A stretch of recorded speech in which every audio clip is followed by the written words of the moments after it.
a lifestyle.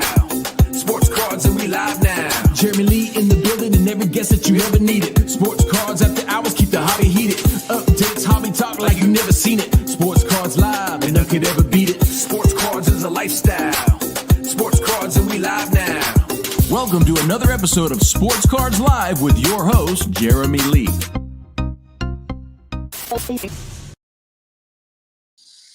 All right, everybody, what is up? Welcome to episode number, hold on, mic's too far away. There we go. Welcome, everybody, to episode number 290 of Sports Cards Live. It is Saturday night, November the 22nd, 2025, and my name is Jeremy Lee. Few quick announcements before we dive in. Tomorrow night, Fanatics Collect Auction Ending Watch Party is back here on the channel. I'd like to also to let everybody know that we just launched an episode, a conversation with Brandon Steiner, hit the channel yesterday or the day before. You can check that out. Great conversation with Mr. Brandon Steiner. Also, new quarterly show here on the channel with new channel partner, the Front Row Card Show, called From the Front Row. And episode 1 debuted on Wednesday with founder Dan Bliss. It was tons of fun. A lot of great info. We played Keep Release. Check that out. And he brought a card show tip that I'd never heard before. So check it out here on the channel, guys. And also check out frontrowcardshow.com for location and dates near you. And if you're thinking about adding a grail to your collection, check out Fund Your Cards, the hobby's leading consolidator. They will help you finance your high-end purchases using your own cards. Visit fundyourcards.com and explore their proprietary client platform. And Mint Inc. delivers the ultimate hobby experience, from live whatnot streams to auctions, grading, breaks, and a full retail store just north of Toronto. They do it all, and they're buying collections 7 days a week. Click the link in the description below. Use promo code SCL5 for 5% off your first purchase. Shop online anytime with worldwide shipping. Mint Inc., where collecting comes to life. And if you're looking to sell your vintage collection, Leighton Sheldon Just Collect offers competitive and transparent valuation and payment process, and would love to speak with you. Email Leighton at justcollect.com. GP Sports Cards is your go-to for hockey card breaks every Wednesday and Friday, streaming here on YouTube. Visit gpsportscards.com for breaks and product drops. And Chronosio is now offering flexible pricing, so you only pay for what you need. Try the new pricing slider or save with their annual plan. Pay for 10 months, get 12. Start managing your collection smarter at home.chronosio.com.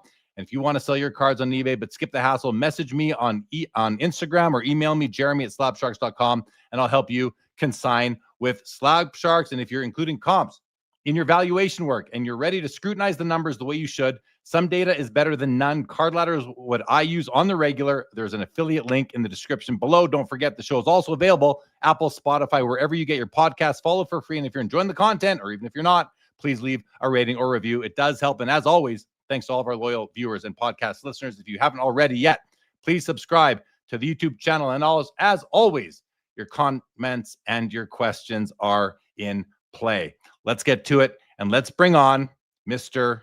Joe Poirot from Santa Cruz. Joe, how are we doing tonight? Doing real good, Jay Lee. How are you? I'm doing well, buddy. I'm doing well. It's been a crazy week. We've got a great show tonight. Lots going on in the hobby. Lots going on in the hobby as we speak, Joe, as you well know. But let's start off with both of us, as well as Chris McGill from Card Ladder. We all had appearances this week, thanks to Greg from Midlife Cards. He had all three of us on. It was kind of a Sports Cards Live series of episodes. I don't know if he intended it that way, but it sure worked out that way.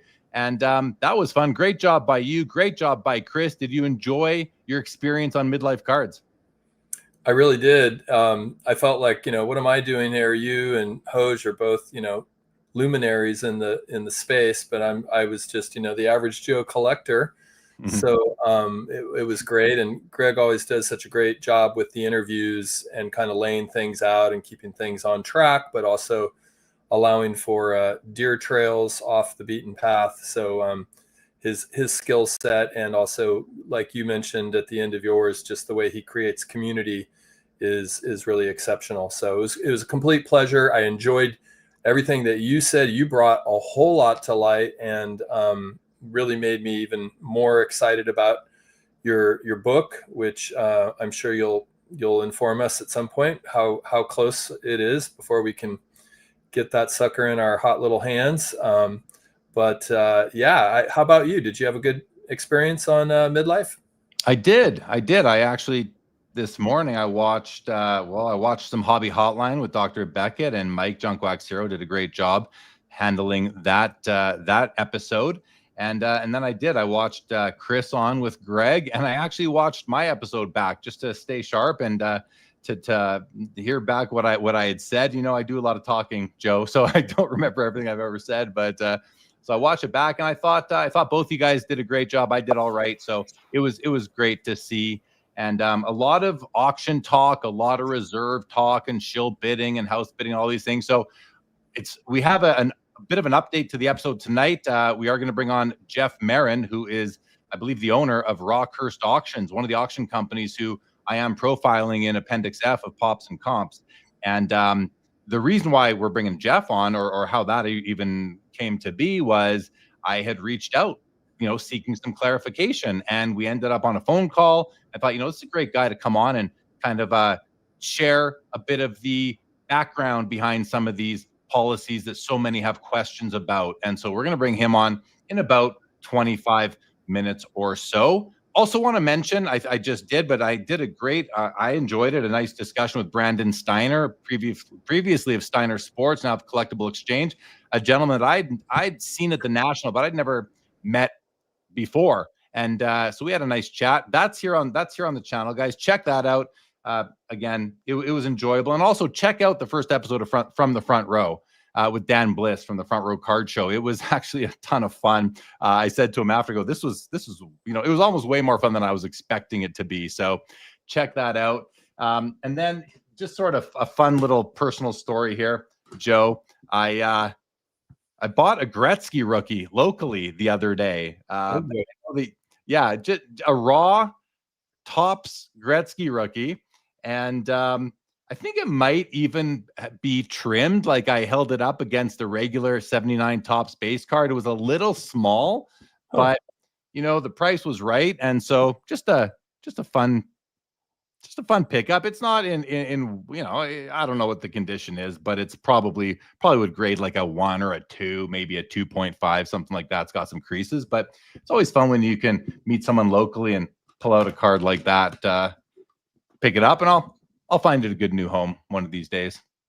That reminds me of the you and Adam did a really great job with the premiere on Thursday night, and I think one of the either ors was a Gretzky and another card, but it was a Topps Gretzky. So a lot of people in the chat were like, "Well, I would do the Gretzky, but it's a Topps." So you're following at least maybe the Canadians, but even I said, I can't do the Gretzky if it's not an OPG. Yeah, it was an SGC 9.5. It looked really clean. Even as a Canadian, I like the Topps card. It's tougher to find. It seems to be even, I think, common thought is that it was, produced in numbers well in excess of the OPG, but the population report submissions tell a different story. So tough to say, and really, I wonder what's more important out there, actual existence numbers or population report numbers. Do you have a beat on that, on the Gretzky market? I mean, so many things have taken off. Is that Gretzky rookie card been somewhat stable, or rising, tide lifts all boats? Not like Jordan cards have been, but I think it's come up a little bit lately, just sort of across the board, across all grades. But of course, the hobby is leveling up. People are getting smarter, and they're starting to say, you know what, if I'm going to pay a premium, I want the card to look premium. I don't want it to just look like a really old grade, a card that was graded in the late 90s, early 2000s. I think people are becoming a bit more aware of the item below the certificate, below the flip. So you mean the actual card? Yeah, I mean the actual card. Exactly. I think we're seeing a bit more of that. So did you happen to catch Hobby Hotline this morning, where Dr. Beckett made an appearance? Well, not an appearance. He's a regular host on that show. He has been for like 5 years, and this was his rotation episode. And so Mike Junkwax Hero was kind of leading the discussion. They also had Alex on, a great guy, someone I've met at several, Alex Tressler, great guy, Army ATC. And so the two of them kind of asked Dr. Beckett some questions along with the chat. And I think it was an informative episode. Did you happen to catch it? I missed it, but I look forward to listening to it. I did hear the Jeff Wilson Beckett interview, and I think we're maybe I don't want to speak for other people, but I'm sort of ready to move forward, just in so much as the news cycle has gone a few rounds. And how did it go on Hobby Hotline? Since I didn't see it. I mean, it went well. Mike did a great job. Dr. Beckett did his best to explain his thoughts on and position on the various topics. And the chat was coming at Dr. Beckett pretty strong for the first 3 quarters, but after they were able to hear him, I think many seemed to be quite satisfied with what they heard from him. So, that was just good for, I think, Mike. Again, kudos to Mike. I actually spoke to him today and I said, great job, congratulations. And also just, not like congrats, but like just good job on managing it. And not only like being sensitive to the demands of the public, being like, ask the tough questions, but also, be kind to Dr. Beckett. So I think he handled it really, really well this morning. What about all this business with Rick Probstein and Snipe? We're just going to kind of run through some of these guys. We're going to come to the comments shortly. But I don't know, Joe, how much you've kept up with that, but Rick Probstein left eBay. He had his first round of auctions ending on the 17th, so about 5 days ago. But that night, the site went dark, technical difficulties. All the items that were sold had to be relisted. Apparently, haven't heard anything from them. And I'm on the email list, and I haven't heard anything from them since that night when you got the hey, we're sorry, technical difficulties. We're going to start over again, sort of thing. Haven't heard anything since. But there's been some screenshots out there that would imply that there was some a quantity, a load of nefarious activities going on behind the scenes. Now, I have no idea if these are manufactured screenshots or they are real. We are not here. I'm not a court of law. I don't know what the actual situation is there, but certainly gives you, concern to pause and think about things, and not only consider when you're dealing with Snipe, but any new platform. I think you just want to go into things with a eyes wide open sort of mindset. Are you aware of that situation, Joe?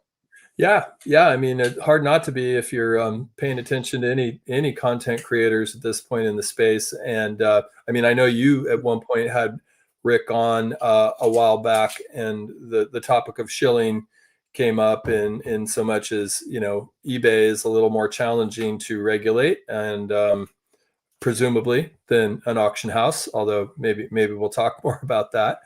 But yeah, I don't know. I mean, I live in the world of, let's gather information. I'm not quick to rush to judgment on anything. I like to be, benefit of the doubt until proven otherwise. That said, Probstein handles so many cards and there's so much happening in his auctions. I've always been a little gun shy. Unless there's a card I really want, I have typically stayed away from his eBay auctions. But I was curious to see how this branching out went, and wow, like banana in the tailpipe, right? Like that's a pretty significant situation. So you wonder if he's got some people that were intentionally trying to crash his whole system, for whatever reason, whatever motivations. And or if maybe he didn't do his due diligence in terms of building out the website in a way that would ensure, its functionality. And I'm sure, hindsight's 2020. He's probably looking back and thinking about ways he could have done things. As far as the, potential for his own, nefarious activities, I really have no idea if that's anything validated. I suppose if somebody dislikes him enough to crash his website, they could also create something that looks like his wrongdoing. But I think we'll just have to sort of wait and see, because if there's a data leak, I'm sure we're going to probably hear about it. I mean, I think there's regulations that mandate that you essentially announce and or give fair warning to people if their information has been compromised. So the next week or two, we'll probably learn a hell of a lot more. Yeah, it'll be interesting. I think people are eagerly awaiting a statement from Probstein or Snipe, someone to represent that whole thing. And then finally, the other, there's probably a few other things, but the other news in the past week that took hold of the hobby was just ComC. I think a longtime employee announced that she was leaving the company on good terms, and then there was a post by Eric, those back pages on Twitter, that basically said, I have it upon, on good, from a good source, that they're in trouble and might not even be around past Q2. And meanwhile, they're set up at shows. And I think they even just sort of made an announcement like they had their best quarter or month ever, something like that. So you got to wonder where someone like those back pages gets this information and believes it so much that they're willing to put it out there into the interweb. And Eric, I know Eric, met him several times, nice guy. But where are you getting this information from? And hey, maybe he's still right. You never know. We don't know. We won't know until we know. But it's interesting the way news permeates our hobby and it catches fire.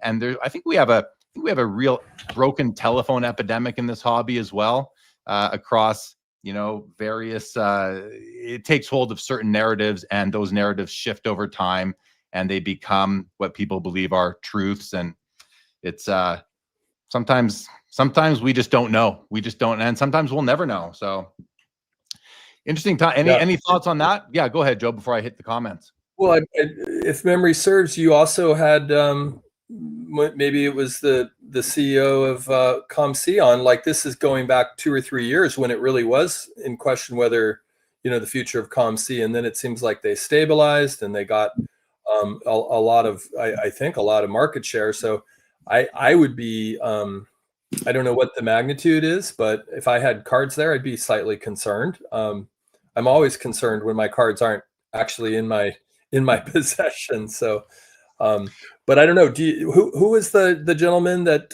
was running ComC? Who you had on? Yeah, Tim Getch he's the founder of the company, and he has been, he's the founder. So he's been the founder since it was founded. And Tim's been on the show several times over the years. I've known him personally going back to 2013 probably. So he's been on a few times. I'd call Tim a friend, and I wouldn't call him that. He is a friend. And so I did reach out to him the other day, but I just sort of said, hey, if you ever want to come on and discuss things, you're more than welcome. He said, all right, we'll keep it in mind. Thanks again, as always. And so we'll see if that materializes into anything. But, they had issues during the pandemic. I think it was just a backlog, just like PSA and Beckett were having issues. They had to turn off the tap. And I think that ComC did as well, if I remember correctly. I'm sure someone can again correct me if I am wrong about what was causing that back several years ago now. So all right. Before I forget to ask, do we have a release date for Pops and Comps? No, not yet. We don't have a release date yet. Thanks for asking. I hope to be done. I hope to get it out available on Amazon by Christmas time. That's kind of the goal. I don't know that I'm going to be able to meet that. I am sort of, now that it's public that I am have been working on this, I do want to put a little bit, put my foot on the gas a bit to get it out, but I can't compromise what I'm trying to do here. So some things are going to take some time still. And yeah. So we'll see. We'll see when it gets done, but I'm working hard. I'm working hard at it. So awesome. Yeah. Well, all right. Not Yelia Williams. I want an endless pipeline of cool cards to discover and hold, if only for a moment. Yeah, that sounds fine. Laura, good evening to you. Says hello to you too, Joe. Jacob Dahl, good evening to you. Chris C. Mike Double V, what is up? Rick Galvez, welcome. Yeah, Chris, good thing the hobby never has any drama. What's up, Turner? Welcome. Curmudgeon. Labubu is in the house. Peacemaker. Royals, good to see you. Hello, Rob Star. What's going on? Good. Valor, thanks for being here. Stukes is in the house. We have Orlando. What's up? Sammy Thunder. Found Treasures. What's happening? Welcome. Frank Estella. Good to see you. Skeppy is here. Good to see you. Tonight's shirt, Skeppy. This is the Red Heart. the Red Heart Big League Dog Food shirt. It's, of course, a Reindeer Studios production by Scott. Thank you, Scott, for the shirts. He outfits me with them. I bought them from him all at the National. I love his shirts for sure. Shaheen, what's happening? Graded Gamer, welcome to the show. Mookie Chilson, what's so nice to see the stars of Midlife Nation on SCL. You'll find us here every Saturday night, pretty much. Jeff McMahon, good evening. Mike Petty, hello, hello. Welcome. Yankees fan, good evening. Good evening. Who else we got? Canada Blue. We got everybody. And when you guys talk to each other, I love seeing it. What's up, Foul Ball? Welcome to the show. Who else we got here? Bobby Burrell. It is a Topps Gretzky, Bobby. That was a Topps Gretzky. Jayhawk. When they start shill bidding junk wax, I'm changing my hobby to whale watching. Okay. Enjoy that for sure. Who else we got here? I'm just scanning through, guys. I'm gonna try not to double up here. Okay, LGC, good evening. Jacob Dahl still here. Straight Shooter, good to see ya. Robert, starting an auction in beta in the title probably isn't a good idea. Sammy Thunder says a lot of what has been going on has been really exhausting for collectors that are really trying to see the light at the end of the tunnel for what should be a fun and enjoyable hobby. Yeah, that's a nice comment, Sammy. Joe, what I would say to this comment is, and I've said it 100 times, guys, so you know what I think. We curate our collection. We can curate what we listen to, what we watch as well. But Sammy, I mean, you're right. Like, it's hard. There's so much of it. All the people that we watch and listen to are talking about the same things. So yeah, it's probably tougher more than it's ever been to take that advice. So I'm with you, Sammy. It would be nice if we could have, I don't know, Joe, could we get a week without any drama? It seems like we can't anymore, but it would be nice if we could. Mark here says, I don't remember the last time it was a fun and enjoyable hobby. Well, here's the thing. I'm having a ton of fun, and I'm getting a lot of enjoyment from the hobby. I always do.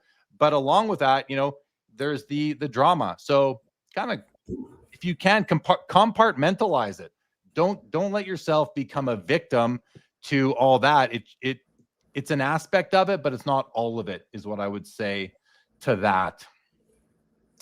That's okay. Jeff, EPAC just added a new holding source as well as COMC, so something could be brewing for sure. That's called the Authority that Upper Deck has been using since they started slabbing their patch RPAs in the 23-24 Cup issue. So that relationship was there. Yeah, I wonder what's going on there as well. Collect alert. Jeremy skeptical of hobby media and rumor mill. Bob Boozle. Robert says COMC needs to set a policy to move cards into consignment after a certain period of time. Some good cards just sit on the site and rot because sellers price them at 10 times comps. Yeah, the only issue, Robert, I hear what you're saying. It can be frustrating. There's cards I watch that are, well overpriced. You wonder, why has this guy got these sitting there? Then you think free market as well. But the only thing is, I hear you. I hear what you're saying. There's probably a better solution out there than the one that exists. Mookie says the hobby certainly features a well-lubed rumor mill. Absolutely it does. Yes, Uncle Rich does still work for COMC. Rich Klein is still working at COMC. Orlando says rumors everywhere. YouTubers delight. Absolutely. I mean, yeah, a lot of YouTubers need this drama to have content. It's just the way it is, and that's we're lucky to have a lot of these guys who do share the news with us a lot of times. So, well, Jay Lee, all right, yeah, go. One thought, I mentioned this briefly on the midlife drop, but I think about not only the content creators but us, the content consumers, and why it's so charged when we hear of wrongdoing or nefarious activities. And I think it's because most of us have suffered some sort of scam or indignity in our hobby dealings. And so when we do see it reawakens, a wound, if you will, I know that, as far back as when I was going to shows as a teenager, although I do think back then there was a little bit more scrupulousness, but nonetheless, there would be things where, you'd come back with a card and, oh, wow, it looks like it measures short, or, some things, and over a whole hobby kind of trajectory, you end up with these scars, these kind of battle wounds of, maybe it's the cost of doing business, of transacting. Nobody, I think, is perfect in each and every transaction, and unfortunately, there's people that will prey on people and or take advantage of certain situations. And I've had it happen, as recently as the last 5 years.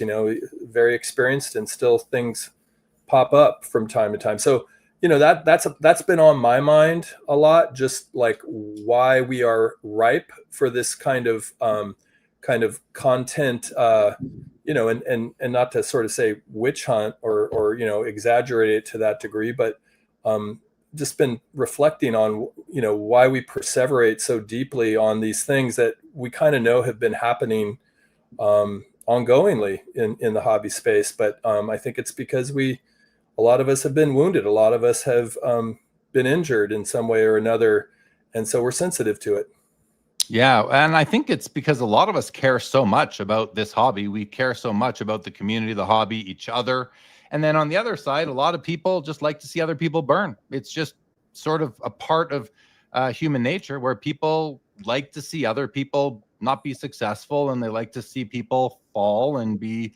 It's just a segment of society that is, not a segment that I want, that I, have a lot of respect for. But it's life, it's human nature, it's society, and it's just getting to be more and more pervasive out there. So, okay, yeah, but great comments, Joe. I appreciate that. Hello to Straight Shooter. Hello to Army ATC, Alex, who did a great job this morning as well on Hobby Hotline. Phil Niecro, good evening to you. Gordon Wynn, we got LGC right here. Great. I love drama as long as I'm watching from the outside in. So that's there's one click for the drama peddlers, I suppose you could say. Midlife says, can you guys start over? I'm a little late. Yeah, we'll just, the button in StreamYard, Greg, that says restart recording or whatever. I'll just hit that right now. Sure. Hey, and Greg, thank you so much for having all of us on. It was absolutely a blast. A tip to the host from D74. He is right. All COMC has done is randomly break their contract, degrade your card, and ask you to reevaluate for grading, then take accountability. I'm not sure I follow the comment, D74, but appreciate the tip, and thanks for being here in the chat tonight. Oh, he says, sorry, no accountability.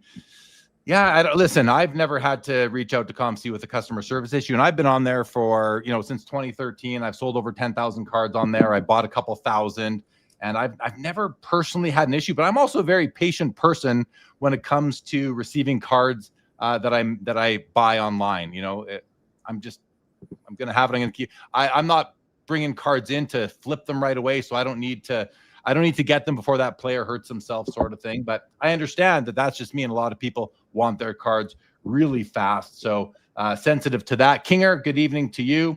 Welcome, and welcome everybody. Craig's Cards, see you as well. Thank you for dropping in. Well over 200 people with us right now. So thank you, everybody.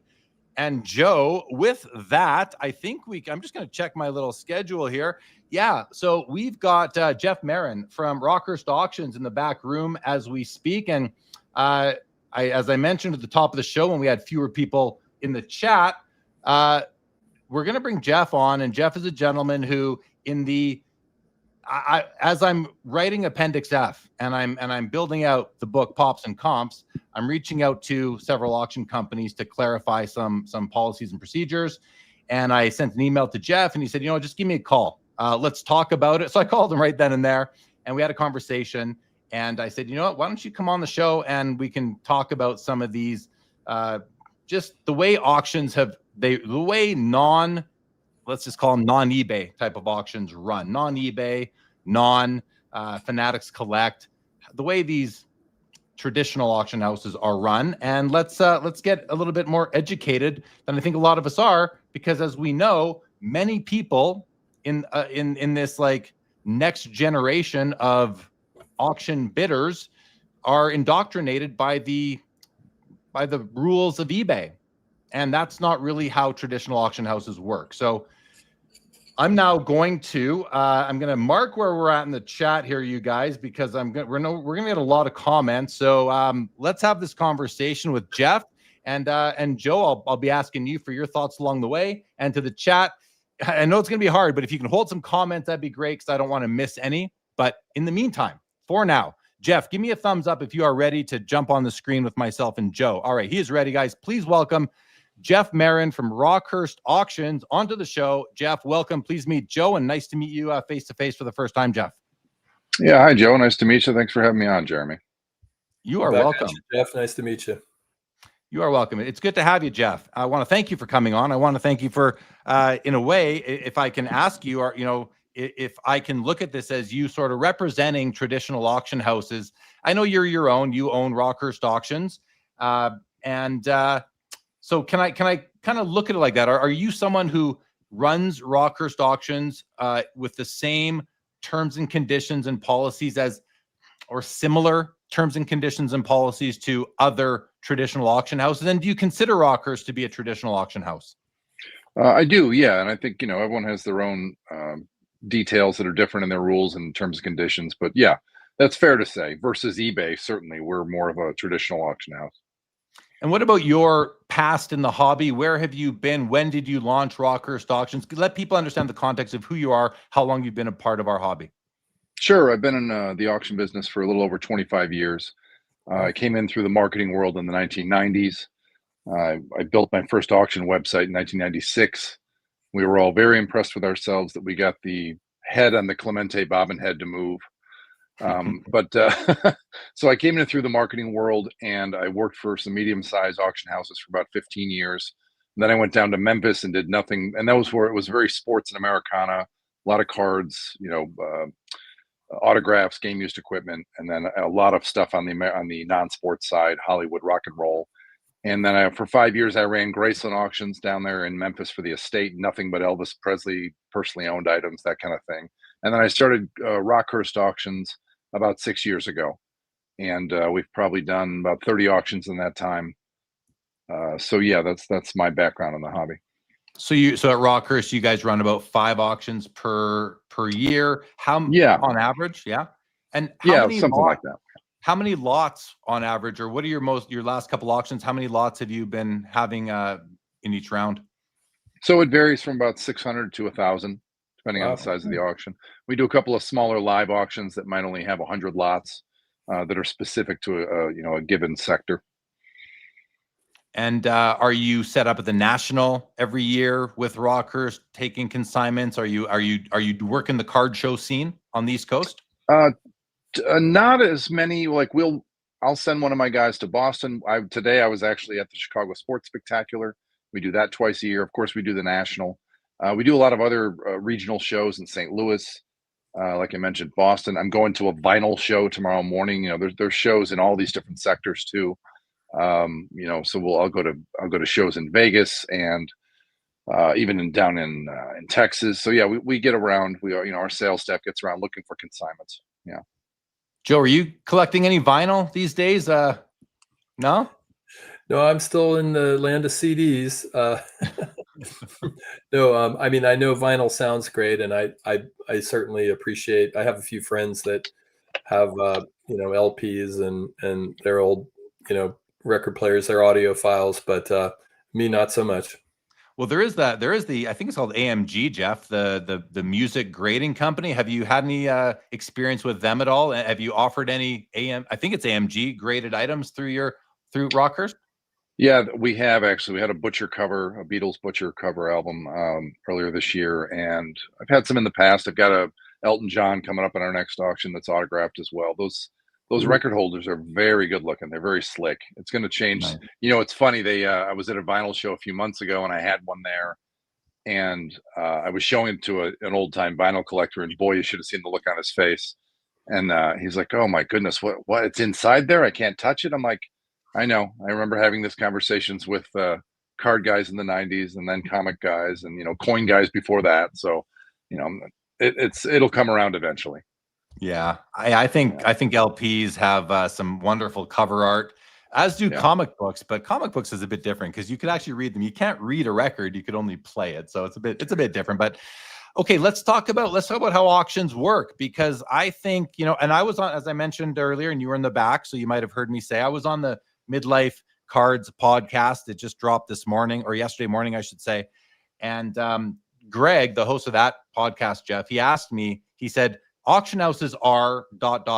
And I said, I think auction houses are misunderstood. And I came to that realization, after really looking into many of these auction house policies, and also having the thought that I think a lot of people in our hobby go to a traditional auction house's website, make bids with the preconceived notion that the policies around things like reserves and shill bidding and house bidding would be very similar to those policies that are applied to eBay, which is, again, a platform that most people are familiar with in the sports card hobby.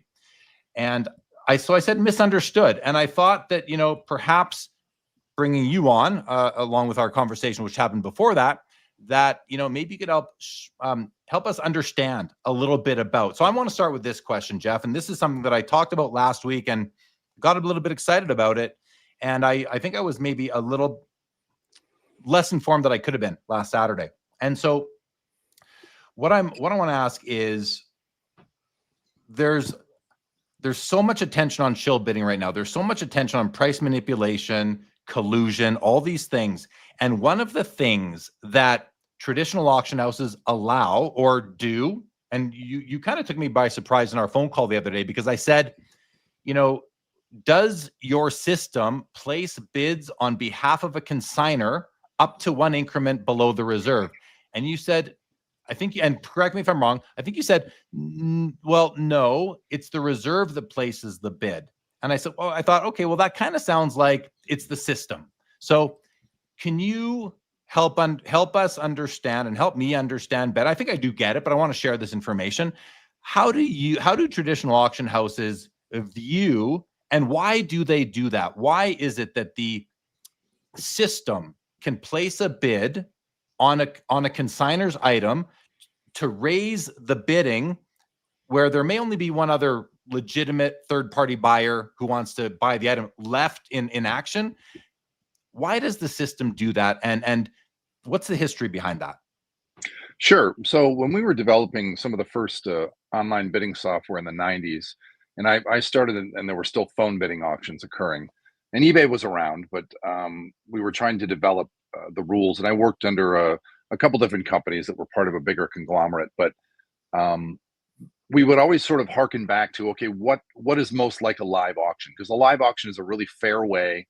If you want the item bid, the person who bids the most is going to walk away with it, even when there was a reserve. So when a live auctioneer is working in a room, they're often left with just a single bidder and a reserve in the book, or they might refer to it as their book, or I have 8,500. Do I hear 9,000? That kind of thing.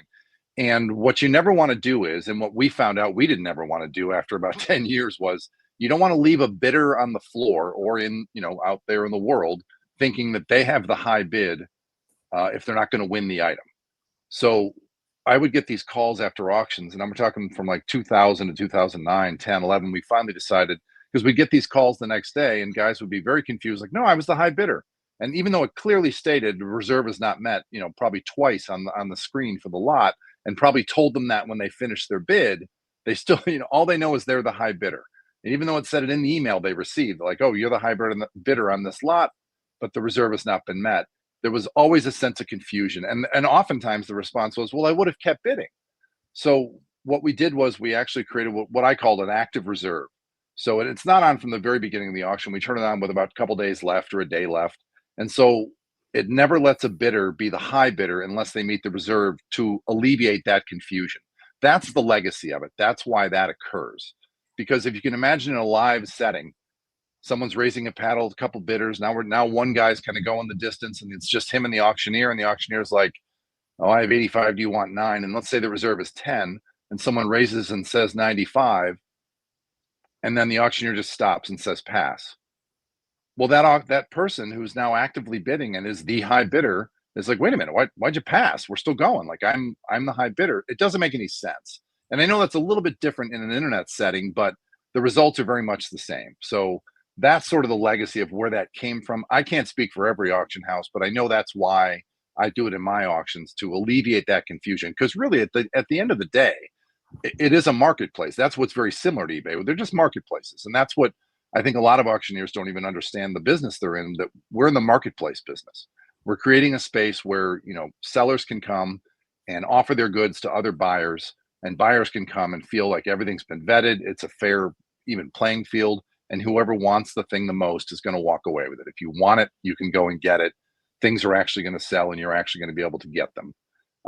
So yeah, but that's kind of the legacy of it. So does it almost then confuse you or make you kind of shake your head when, and we hear these comments a lot, we've heard them a lot lately. People would say, well, if you wanted to set a reserve of say $10,000, why not just start the bidding at $10,000? Why start it at 1,000 in order to, in the event that, the bidder wouldn't be able to get there because Sure. of, in the absence of the systematic bidding? Why not just start the, I've heard so many people say this, why not just start the item higher than if that's the seller's break point? If that's the minimum they're willing to take is 10 grand, why do you start the auction at 1,000? Why not start at 10,000? Two questions there. Like, does that are you surprised that people are thinking that way? And what is the reason for it? Well, first of all, that's not an auction. If you want to do that, there are plenty of places in the world you can put an item up, eBay being one of them. And I say this to consigners all the time in the mode of just, in the middle of the discussion about why we're starting the item lower than what we think the market value might be. So auction houses or auctions are built on momentum, to be frank. So when I'm trying to get a consignor to give me an item, and I had this conversation 20 times today at the convention, as you can imagine. So the item is like, okay, well, I've got this, Roberto Clemente signed cut, let's say, and we think it's worth $2,000. I'm like, well, yeah, that's a relative market price. It's worth somewhere between, let's say, $2,000 and $3,000. We're going to start that item at about $1,000, about half of the lower end of the retail price. And the notion is that we don't want one person to come in, fingers crossed, waiting for one person to click buy at $2,000. That's not an auction. You want to let, the marketplace do what it does, get X number of bidders, maybe 6, 8, 10 people involved at $1,000. This creates momentum.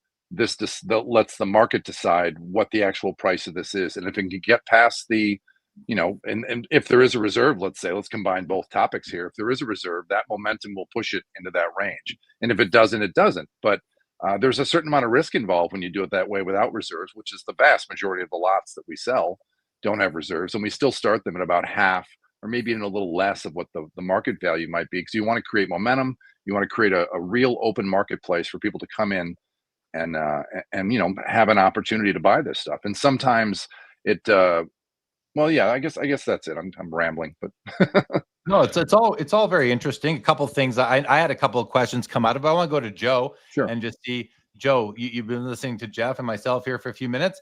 Any thoughts going through your head? Any questions for Jeff that you would have based on what he's been mentioning?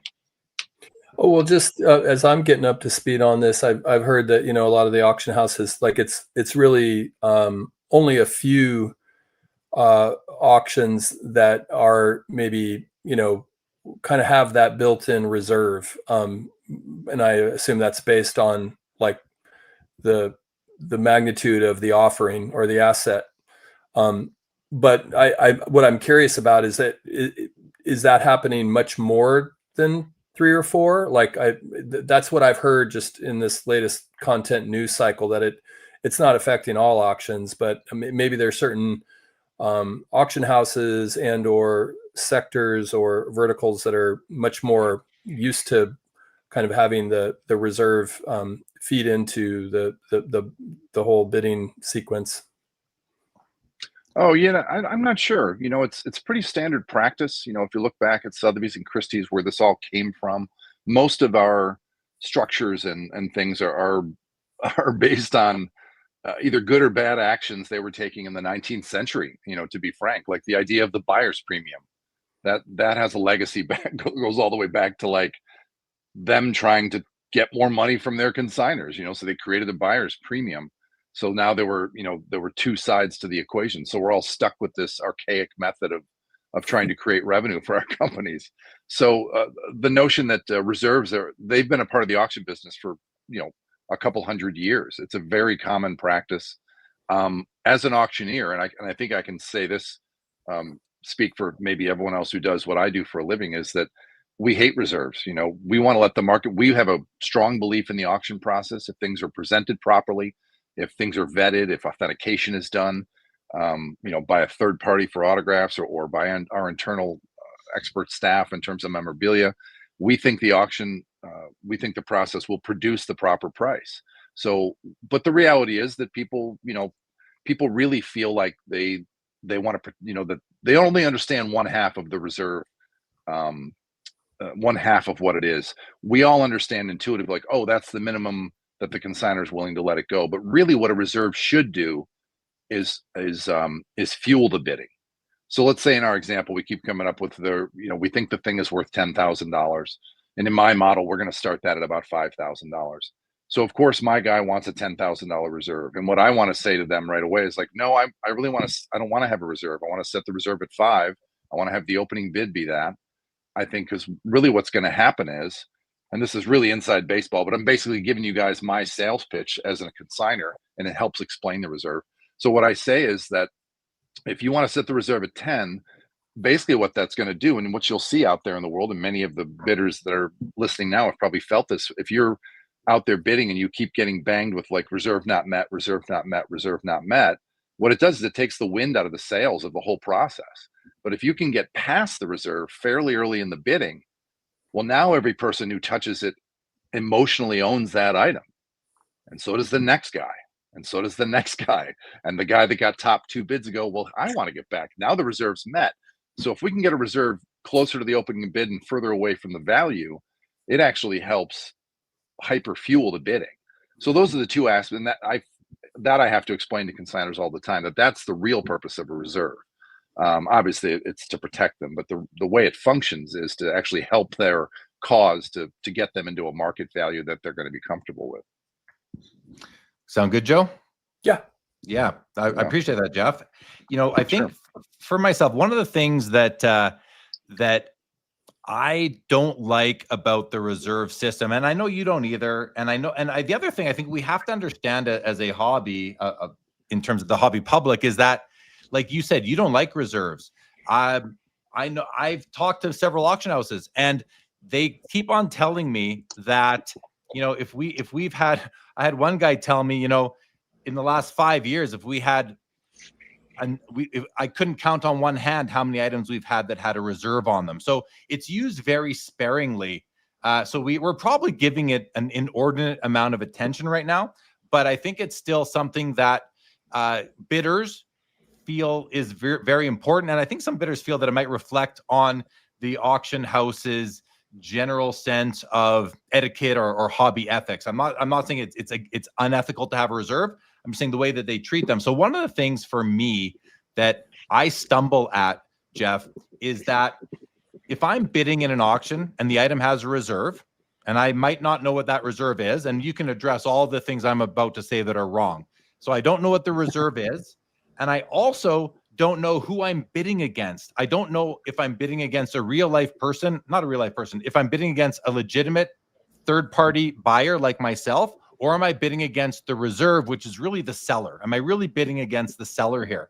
Because if I'm bidding against the seller, it might change my bidding behavior than if I know I'm bidding against another buyer. Because if there's another third party buyer who is actively bidding, that's going to give me some comfort that the item is maybe that at least somebody else out there shares my same valuation of the item. And if I ever need to get out of it, or if I want to sell it, I'll probably be able to get most, if not all, my money back. So it's nice to know that there's a legitimate third-party buyer or buyers that we're bidding against. And correct me if I'm wrong, but I don't know that that's always disclosed. And I'm not sure about Rockhurst. I haven't bid on Rockhurst auctions items yet, Jeff, but I'm curious if that, like, how do you respond to that? Whereas if I'm bidding against the reserve, I might just be, well, this guy just wants too much because I'm the only guy that really wants it. I might stop bidding. So how do we actually let the market decide when it's it's not really operating like a free market in that case? So let's back up a little bit. So there are, it's funny, there in sports cards particularly, reserves aren't even necessary. And I tell this to people all the time. There are really liquid, deep, advanced markets like sports cards where I tell people this all the time. You don't really need we could start things at $1. They're going to go for a market price and usually go for more if it's a nice high-end card, whatever. So that's one thing, is that the reserves are driving into the niche markets we deal with.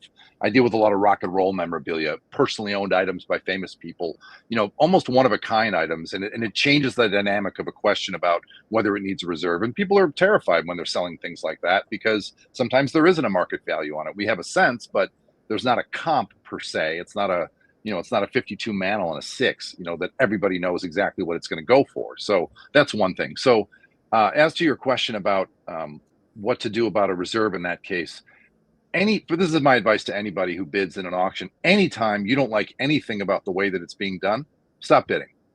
And this is the hardest part, because not only this, but I imagine we're going to wander into some shill bidding discussions or people not feeling good about that.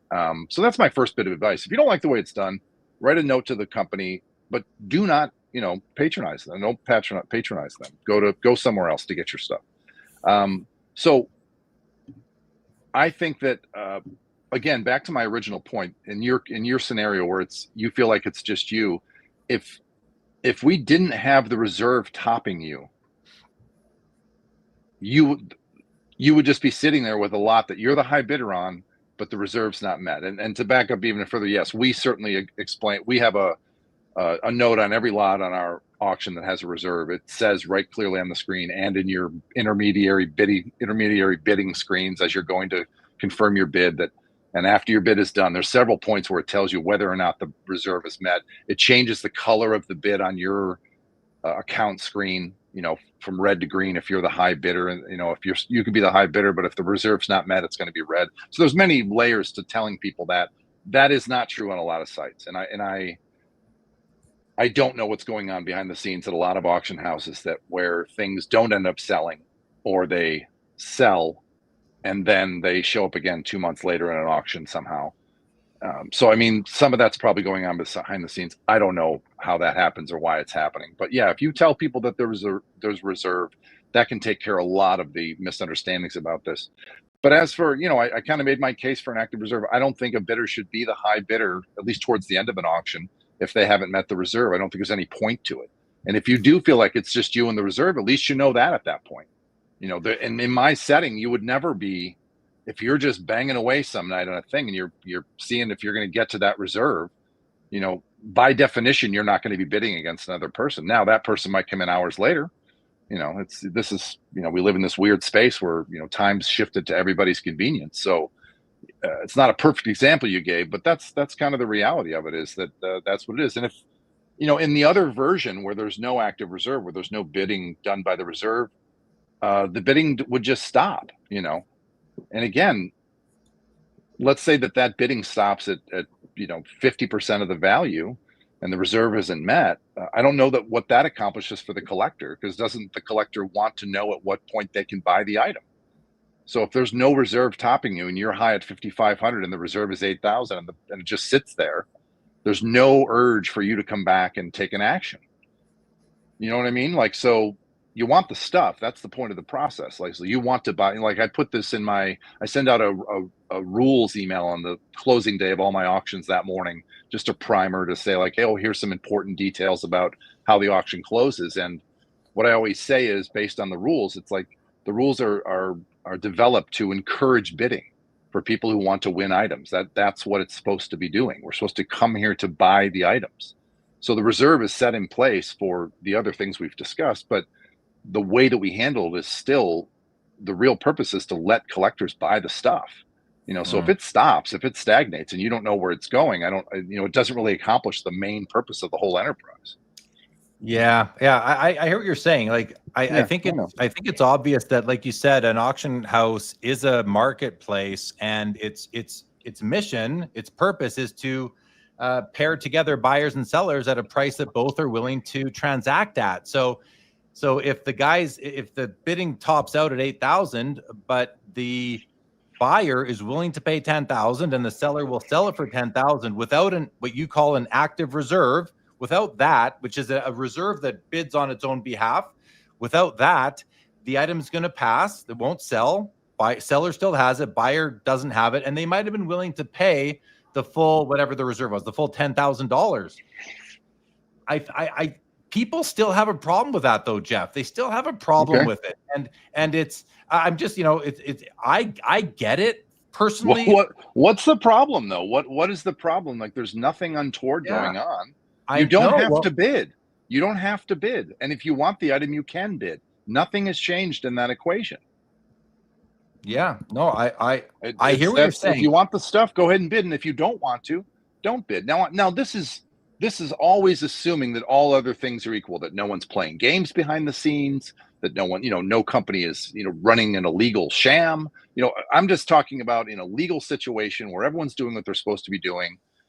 There's no problem with this. It's a very different animal than eBay. eBay, while it changed the world, obviously, it changed everything.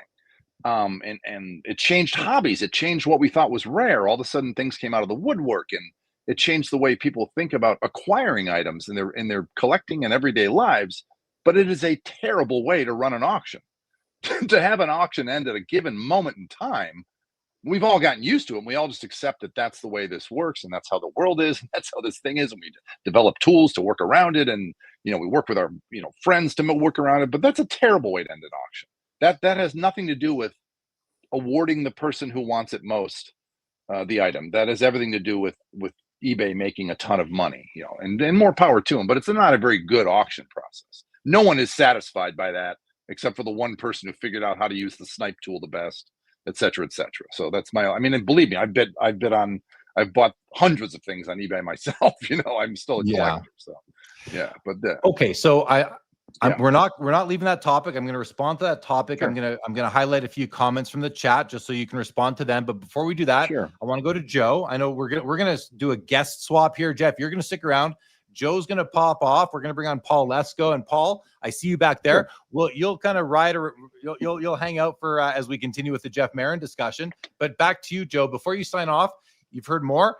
Any thoughts and comments from you before we say goodbye to you for the night? Yeah, no, I just want to acknowledge Jeff coming on here. I think in the course of his, exposition, I'm understanding more how significantly I've been influenced by my eBay experience, thinking of that as sort of the norm. And Jeff's helped me kind of understand that there's a whole nother world that's not in that sort of free fall, Wild West almost, of like who can get their bid in, and things fall to you. And I think if I were to ask or answer the question that Jeff sort of posed as a retort to you, Jeremy, which was like, why do they feel that way?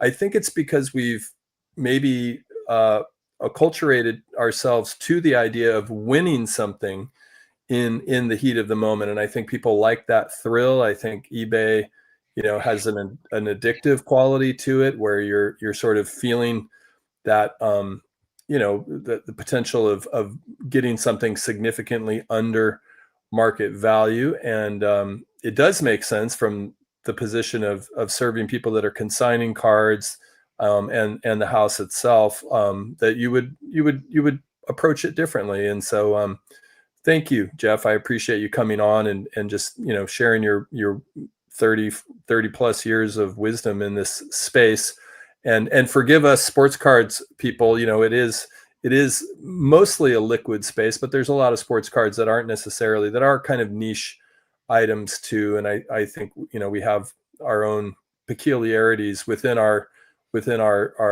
landscape. And, you know, obviously people are pretty emotional right now. So anyway, thanks for sharing your experience though.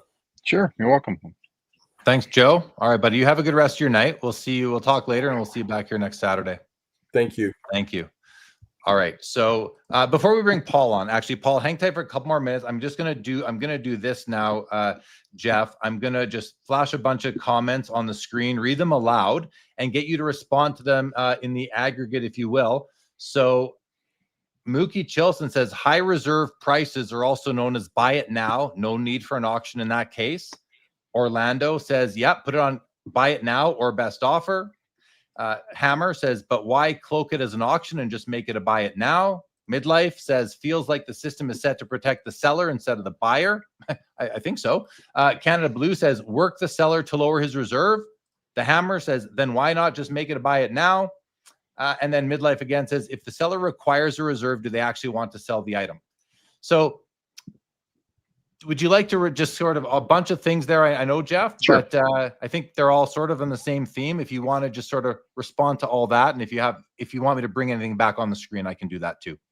No, yeah, that's often the conversation I have with sellers is, and it's not like like a pressure technique, but sometimes there is a point in the conversation where I tell people like, look, we're pretty far away. You know, you have this notion of what price you think it should be.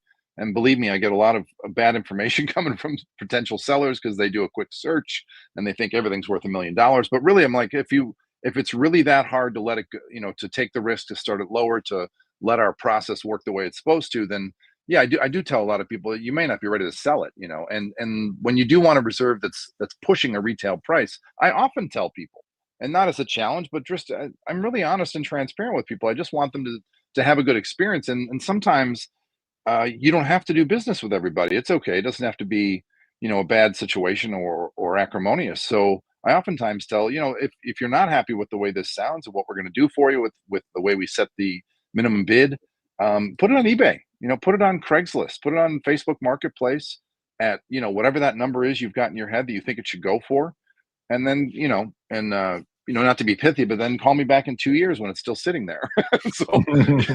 So yeah, I'm in total agreement. Like anything close to a retail price for reserve is a buy it now, and it does. And I'm certainly guilty of taking the odd item that I want in the auction and have lost the battle, but I still want to run it. You know, especially in the rock and roll space. But even with cards, I don't have to. You know, with baseball cards, I don't have to do that. You know, we specialize in pre-75, pre-war. Going all the way back to 19th century. And I really don't have to fight this battle in that space too much because of the liquidity of that market and the commoditization that's gone with grading over the last 30 years. But, you know, when you get a guy who's got a thing that's 5 and even 6 figures, it's a long conversation. You know, it's a long conversation about setting a reserve that's going to help the process and not hurt it. So yeah, no, I'm agreeing with most of what they're saying there. It should be a buy it now, and that's not what we do. You don't need us to do a buy it now. Go somewhere else. Sure. Okay. Yeah. Let's bring Paul on the screen. I want to introduce you two. I'm happy to have you both on. But then we're going to go back to a couple comments that have come in for you, Jeff. So Paul, how are you, buddy? Good to see you again. Please meet Jeff. Jeff, please meet Paul. Good to meet Hi, you, Paul. Jeff. Thanks for having me back on, Jeremy. Oh, it's my pleasure, buddy. It's always good to have you come on, do the quarterly legal review. We're going to get to that. So I just don't want to leave you in the back room. I want to bring you on here. But so you've been following along for a bit, Paul. I want to go through this. Then I want to get Jeff to respond, and then I want to get your thoughts on all this as well. So that's the order of operations here, guys. But first, I want to go to a question that came on here from Skeppy, we call him. He says, Jeff, can you fill us in a bit on how important privacy and anonymity is in the auction world? Could this become more transparent moving forward if done correctly? And I think, Jeff, to give some context, and forgive me, Skeppy, but I'm just going to add this as well. You know, there's been some shill bidding outings recently, or alleged shill bidding outings recently. And I think what people are looking for is to have an idea as to who is bidding. And in the traditional auction house world, if I was at a paddle auction, I could look around and see. I'm not going to see everybody. There might be some phone-in bids, you know, once phones became a thing. But the transparency that people are asking for, I think, has to do with who's bidding and how many times and how much.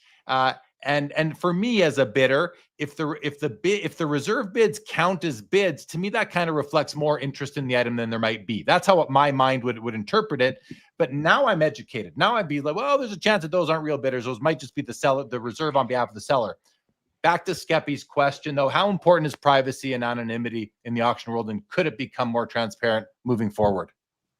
So I don't think so. I think the very notion is that I have two relationships going, with a bidder and with a consigner, and neither one of them wants their information shared. Now, there's exceptions where, a consigner it's coming from a collection. We're allowed to publicize where it's from a ball player, from a famous family, whatever, something that helps market it if they're comfortable with their name being out there.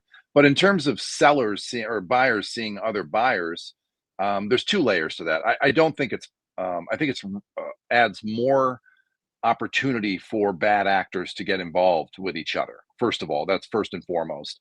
And I think many of your people in the chat, if pressed, would have to admit that if they knew who was bidding on an item on eBay, and I've heard this for years, if you knew who was bidding, I think I go back far enough to remember when eBay did show usernames, and you could figure out what a guy was also bidding on. And then I would hear that people would go out and then bid on something else he was bidding on, get on top of him on that, and then go back to him on the thing I really wanted to, and send him a chat and say, hey, if you drop off of this, I'll drop off of that. So bidders don't need to know who's in. That's just one, that seems far-fetched, but that's one example. And also the other secondary layer is, and I have no qualm saying this, you have no right to that information. That's our information. We created this marketplace. Those things are proprietary. Those are assets. My relationships that I've built with both those bidders and those consigners are the lifeblood of my business. This is a relationship business, and to give any of that away, I think, is foolish at any level. So that's kind of how I would answer that. The one thing I'll mention, a lot of auction company policies do make mention that bidders colluding with each other to manipulate the bid is forbidden. So, Paul and I might want to bid on an item in Rockhurst, right, and we might both collect the same player, but I'll say, hey, Paul, do you mind if I take this one? You just back off, don't bid. I'm going to bid on this one. You'll get the next one. That is prohibited by many auction companies' terms and conditions, yet there's really no way that they can enforce that. But that's what you're getting at. That's, I think, part of why the bidder identity is private, because you don't want there to be collusion going on. Am I right? That's one reason. Yeah, that's one reason. Yeah. But it also just it's not information that, that belongs to anybody but the auction house. I bid on some other sites. I collect movie posters. Not much anymore, but I still do. And I know a site where I bid where they show the first letter, asterisks, and then the last two letters of the username. Even that, it doesn't, I don't want to know I don't care who I'm bidding against. If I want it, I'm going to go, and I know my limits, and I'm going to stop when I stop. I don't really understand what, other than I guess it would put people's mind at ease that there are real bidders, or that it's, I guess maybe that's what the question was really getting at. Like, would that help give bidders a sense of, that there's credibility in that marketplace, that they could see who the other bidders were? I don't know that it would honestly help, because auction houses that are going to be bad actors, we know what their next step is going to be. They're just going to create fake accounts, and you're going to be looking at names that don't mean anything anyway. So I don't know that would really solve the problem anyway. So. Yeah, I think you're right, though. I think that's why people want it, is just to have an idea of first of all, are the bidders the owners of the cards, or their associates potentially, or what? So okay, let's just move on to the next. So Vintage Collector here says, no auction house is stuck with archaic rules. Change them, invent. Choosing to do nothing new is a choice. A lot of these policies are 150 years old. I think Vintage makes a reasonable suggestion here, to put it out there. How do you respond to that? Have you ever thought for Rockhurst about maybe, differentiating yourself with some more modern policies, if you haven't already, Jeff? Yeah, I've changed my policies just in the last 6 years. I've changed them many times, different details about the auction change. When I came into the business producing paper catalogs, that was a big thing that I changed. I moved away from that finally. I should have done it years earlier than that, but I finally moved away from that. And yeah, no, that's a fair. I mean, it's obviously often it's reductive and simplistic to criticize what's not changing the rules. We're running companies, and there are market pressures that sort of dictate some of these things stay in place. And there are ways to compete within it. Like as everyone has jacked their buyer's premiums up towards 25 and even 30% in some specialized cases, I did come in thinking I'm going to keep that low. I'm going to try and make this work financially by keeping it at 15%. Although ironically, I might have to raise that because costs of everything have gone up recently, but I'll still keep it below 20%. So that's one thing I didn't follow the market to try and flip that into a 0% consignment rate, but real 30%, buyer's premium. That's one thing. But yeah, it's a fair and unfair criticism in the same breath. So it is, you're right. We could change them, but that could also be a death knell for a company. If you come into a space, if you innovate and it works, that's great. But if you go against the grain simply for the point of going against the grain, you could also be shooting yourself in the foot. Now, I know I don't even know what the name of the company is. There's an old collector that started his own auction thing with no buyer's premium. And he's just battling it on the other side with the consigners, So it's, you're battling it somewhere. But yeah, no, it's a fair point. Hey, Paul, I want to just let you pipe in with any observations, thoughts, comments on what you've heard here so far. I have some more comments I want to get to in the chat, but you're on the screen with us. I want to get you involved. So any thoughts? Yeah, it's funny because I think my bane when it comes to auctions is the reserve. I'm generally a buyer. I'm not a seller. So whenever I see a reserve, I just do what Jeff said, and I just don't participate. Whenever I see a reserve, I assume the seller is not listening to the market or not listening to the consigner or the auction house, and it has it too high of a price. So whenever I see reserve, I just don't even bother bidding. Yeah, that's and do you want to deny the allegations Jeremy made about your collusion, Paul? Or it depends. Do I win this one or do you win this one? No, it is, and that's what I tell my consigners is that they can be reserves are off-putting. They just are, and they're necessary. They're a necessary evil. I get it. I mean, I have this battle every day, and I've been doing this for years. And I worked in heavily in the card space where reserves were not a part of the action, and then I moved heavily into the memorabilia space when I was doing nothing but Elvis and still maintain a big footprint there with Beatles and other stuff. And yeah, it's an ongoing battle, and it's hard to convince somebody to take the risk that their item is going to go for 50% of retail. So you got to look at it from their point of view too. That's a huge risk. You got to remember, it's one thing if you're an advanced collector and you're bringing, over the next couple of years, you're going to bring 200-300 pieces to the tune of multiple six figures to the marketplace. You're insulated from a little bit of the items not performing well. But oftentimes, as auction houses, we're talking to people with one or two or three or four things that dad left or grandpa left or that they have come upon. And so they have one shot to sort of garner this money, to sort of get this return. And so it's a very tenuous moment for them to take what I'm asking them to do is to take a real risk. So that's some of the dynamics behind the scene that are driving this decision making. Yeah. Thanks, Paul. Couple of comments. Double V says, nice to have Jeff on explaining and clarify the auction house experience. It helps with the history of auctions and how we got to where we are today and how eBay isn't a traditional auction. I think that well said. Mike, thank you. LGC says, Jay Lee, that's me, was correct last week about their existing an old school versus a new school perspective.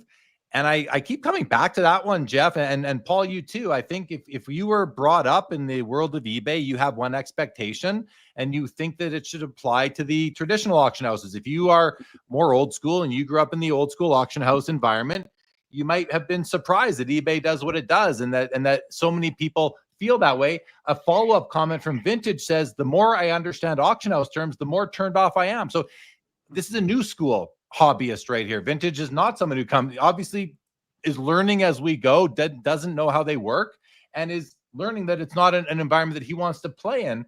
And I think that like Jeff, I think that's a fair position to take because of how he and many were indoctrinated into the world of auctions and hobbies. So, Jeff, some auction houses have added fixed price listing options to their platforms. Yeah.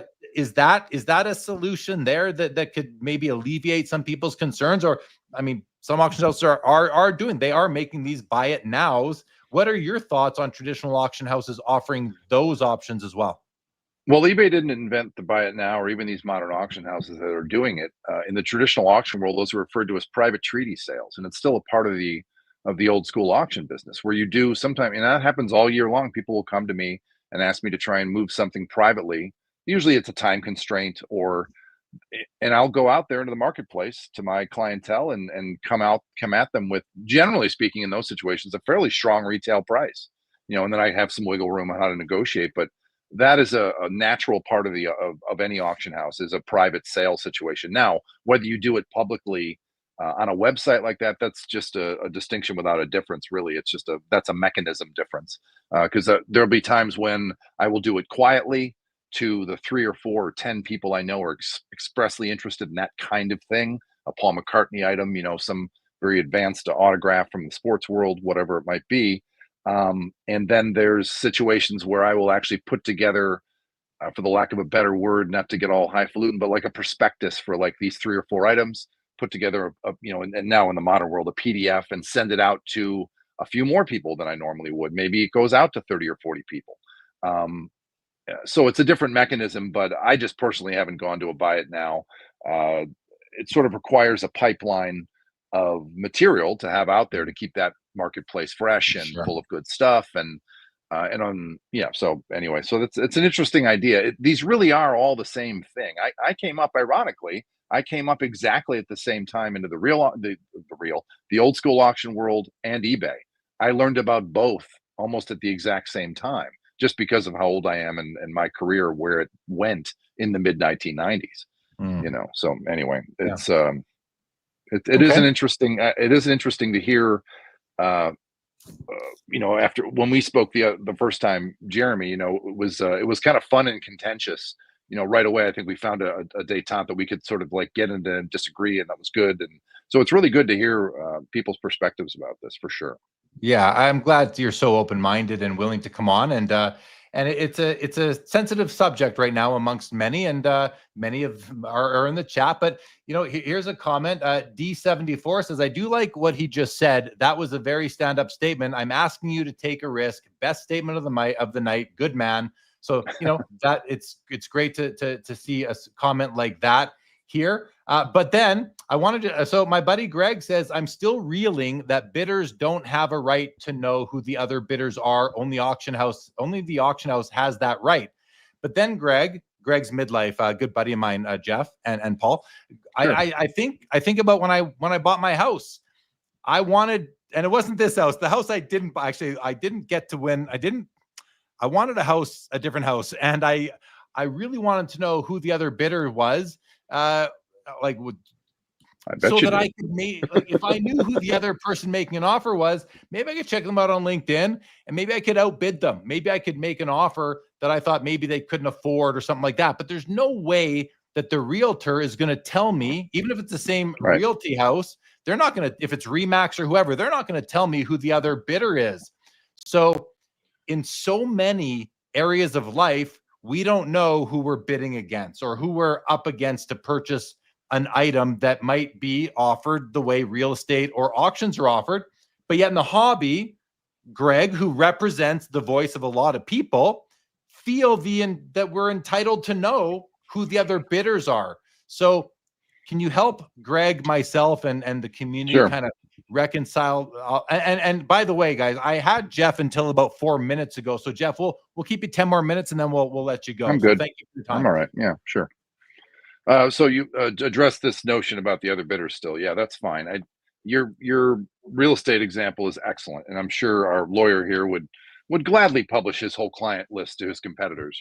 That's the funny thing. A lot of times when people are asking this, I will get them in a conversation. I'm like, "Well, what do you do for a living?" "Well, I'm a plumber." "Okay, so you tell every other plumber in town who all your clients are." That's really important, assets in your company's lifespan. Like these are relationships you've built over time and through running a good business. And to expose that out there, it exposes them too to the rest of the world when they don't want to be exposed. In your example, Jeremy, like this that other bidder, like, oh my God, what would they feel like if you did do what you just described? If if someone knew who the other bidders were, there's any number of, you know, uh, moments of nonsense that would occur between bidders behind the scenes, um, in not a very positive way, not even in like colluding so we all pay less way, but in like trying to ruin each other's chances to win the item they really want. I mean, there's no reason, there's no really good reason other than curiosity. I understand you want to know the auction house is on the up and up. I get that. But that's just a matter of trust. And oftentimes in these relationships I have with bidders um, and or sellers, some point I say to them like, hey, at some point we're in business together. For the consigners, it's that moment at the kitchen table where it's like, okay, I see the look in your eye. Yes, I'm walking out of here with the stuff. Like at some point, we're going to trust each other. We signed a contract, and it's the same with bidders too. I mean, I look back over the last say 6 years of just Rockhurst bidding, and I don't really pay attention to these things, but I think enough bidders, when they engage and they win the piece they want, or if they do lose it, they know that it went above what they were willing to spend, and that happens enough hundreds of times over years. You build up a respect where people will feel good about coming and engaging, and so that's really the answer. Is that's how you build that comfort level, not by showing everybody who everyone else's name is. Okay. No, appreciate your comments. And listen, I'm just happy that you're coming on here. You are representing the side that I don't think we've heard from as far as all this hobby discourse has been for the past couple of weeks since the what hit the fan in the world of the hobby. Situational Adventures here says, I didn't grow up in the old school auction environment. I grew up in the local mall card show environment. And Stuke says, I like the old time in-person auctions where you see everyone that is bidding. Okay, guys, we are going to say thank you and goodbye to Jeff. Jeff, again, thank you for coming on. Is there anything we forgot? Anything else that you want to mention that you want to take the opportunity to share? Any knowledge, information before you go? No, we covered a lot of ground. It's all good. I mean, there's a big wide auction world out there outside of eBay. I think about horse auctions in Kentucky where shills are actually hired to work in the crowd, and it's part of the auction legitimate process. I mean, that's a really extreme version of shill bidding, but I mean, and then there are lots of, all along this spectrum, they run all different kinds of ways. So there's and I talked to a guy at my table today. It was a kid wanting to get into the hobby, and I said, look, the first thing you need to do is collect what you like, and secondly, educate yourself on what you're about to get involved with. Don't just run willy nilly into collecting cards or whatever it is you want to collect. Really educate yourself. So I'm happy to sort of be part of that process for people tonight. And I appreciate you having me on. Absolutely. Thanks again. And, hopefully keep in touch, and I'll make sure that we get Rockhurst paragraph accurate. Thank you, Jeff. All right, guys. Thanks to Jeff. Situational says, have Jeff D showing up, stand up move, and Yankees fans for being receptive to Jeff. I think it was great that we had this along with a few more. So thank you all. All right. Well, Paul, you were along for the ride on that. And thank you for joining. Thank you for announcing to your Twitter followers that you would be here tonight. I can see lots of activity on Twitter right now, over 120 people there alone. So thanks for that. What were you want to just make any sort of closing comments on the discussion we just had with Jeff, who is still, by the way, in the back room? Just so you know, anything you say, he's still here. Not that you would say anything unsavory. No, I thought that was a pretty good comment, and I hadn't thought about the not knowing the identity of buyers. And in the legal world, there's a lot of court cases are supposed to be in the public. That's what's really powerful about the courts, is you can show up to anything and you can actually see what's going on in any case that's out there. However, there are certain things that are screened from the public under protective orders. And one of the most common things besides financial information is client lists. That is one of the things that, hey, you don't have to disclose that to the public. That will be protected, and only the lawyers get to see that. So I hadn't thought about buyers and consigners and sellers actually being the customers of the auction house. And those are, as everybody knows, most internet companies nowadays make their money off of their customers. And I can really see that being, something really important to protect. So just adds another layer to the, I want to know if there's shill bidding going on. However, there's very real concerns about, okay, well, here's the free information you have for everybody you're bidding against. It just presents a bunch of potential problems here. So very interesting. I was very glad that Jeff was there to explain it to us. Yeah, same. That we had said even with when Jeff was on, the comment was made that, hey, we're going to talk about shill bidding. We never really got to it though. We ran out of time. I don't know what else we could have talked about when it comes to shill bidding, to be honest. Maybe there's something we missed an opportunity there, and if we did, I apologize to everybody. I apologize to myself as well. I'd like to have heard if there was anything there, but I think he gave us a lot of great information, shed a light on how the traditional auction houses look at things. And guys, listen, whether we like it or not, Jeff made a great comment, and I think everybody feels this way. You don't have to bid if you don't want to. I was talking to Dan's Vintage the other day, and he's with respect to a certain auction company, and he said, I'm still deciding if I'm ever going to bid there anymore. I said, that's your right. Obviously, we can all decide who we spend money on. That's the most power we have as individual hobbyists in this space, is who are we doing business with? That's the best way to have your voice heard. If you're complaining about grading, stop grading. If you're complaining about wax prices, stop buying wax prices. If you're complaining about the way certain auction companies are run, you don't have to do business with them. There are other options. There was another comment that came in the chat though, and I don't know that I forget where. I'm not going to go searching for it. But somebody made a comment that was sort of like, this just makes me realize that the best place to buy cards is eBay. Yet so many people complain that eBay is the place where the most shilling goes on. So are we I saw the comment and I might have unstarted by accident, but I kind of thought to myself, that's an interesting take, because eBay is the platform that gets crapped on more than any platform. Yet now people are now that they've learned about how traditional auction houses are run, they're now thinking to themselves, might want to go do all my bidding on eBay, where shilling is the most rampant. As everybody knows, it's the easiest place to do it. So because it's peer-to-peer, it's a little bit different than these auction companies like Rockhurst, and most traditional, where you send them the item and then they sell it for you, versus you shipping directly, that sort of thing. So anyway, interesting conversation. Glad that Jeff came on, and seems like a stand-up guy to me. So we don't have to agree with the policies that these companies are run on, and you can always speak with your wallet. Okay. So Paul, lots going on. So guys, Paul sent me a list of like 11 legal update type of things.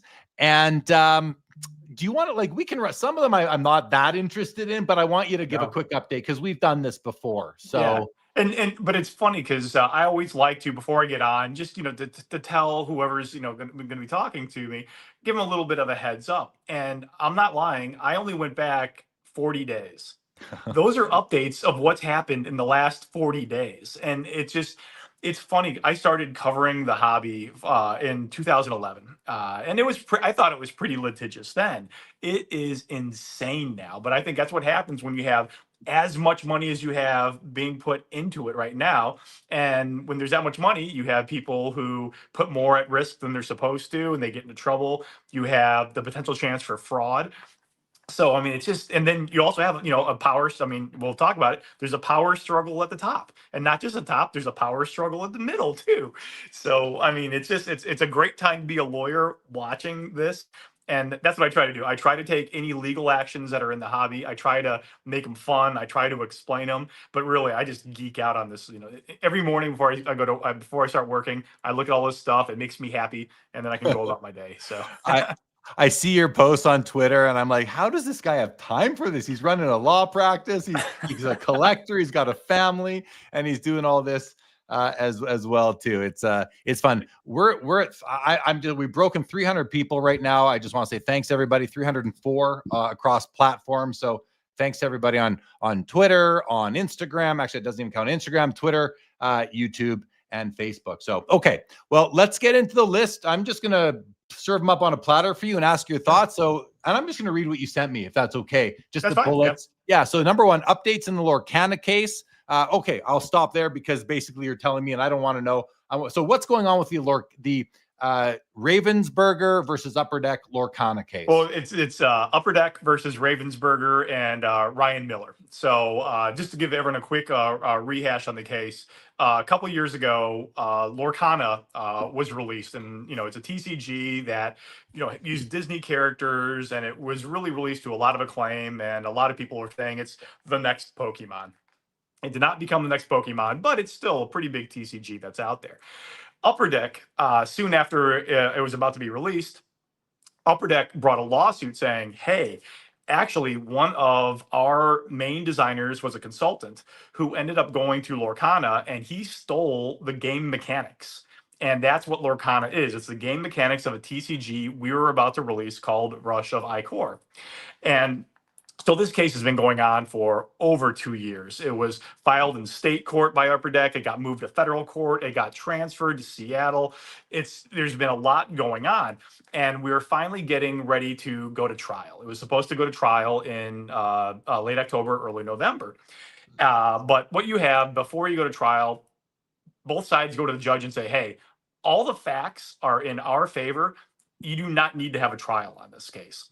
And so that's what the sides did. And it ended up happening that Ravensburger, who was a defendant, the creator of Lorcana, actually was found by the judge to have not violated any of the claims that Upper Deck brought. So getting ready to go to trial, you're almost on the courthouse steps, and your big defendant gets let out of the case.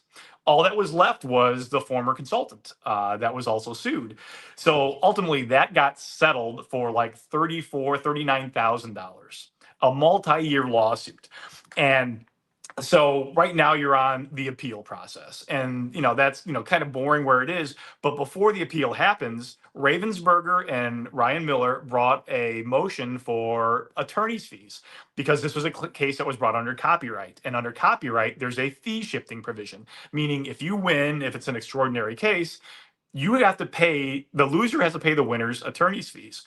And comes to find out that Ravensburger and Miller paid $3.4 million in attorney's fees for this case, and they want Upper Deck to foot the bill for it. So it's this crazy battle, and that's one of those things you have to worry about when you go into copyright claims, where no matter how strong you think your case is, if you lose badly, you may have to pay the other side's fees. And here, Upper Deck did not have a good case. It is really strong case law that you cannot copyright game mechanics. And Upper Deck's entire case was built off of game mechanics. And so I tweeted out a couple times in 2024, I'm like, this is a dog case. Upper Deck, find something better. And they didn't, they lost, and we'll see what happens. So, they're going to appeal it no matter what happens. I don't think they're going to win on appeal, but it's going to look like it was kind of a train wreck of a case for Upper Deck to have brought. Oh, damn. Too bad for them. Hopefully that doesn't impact any of their products as a hockey collector. Okay. Let's go on.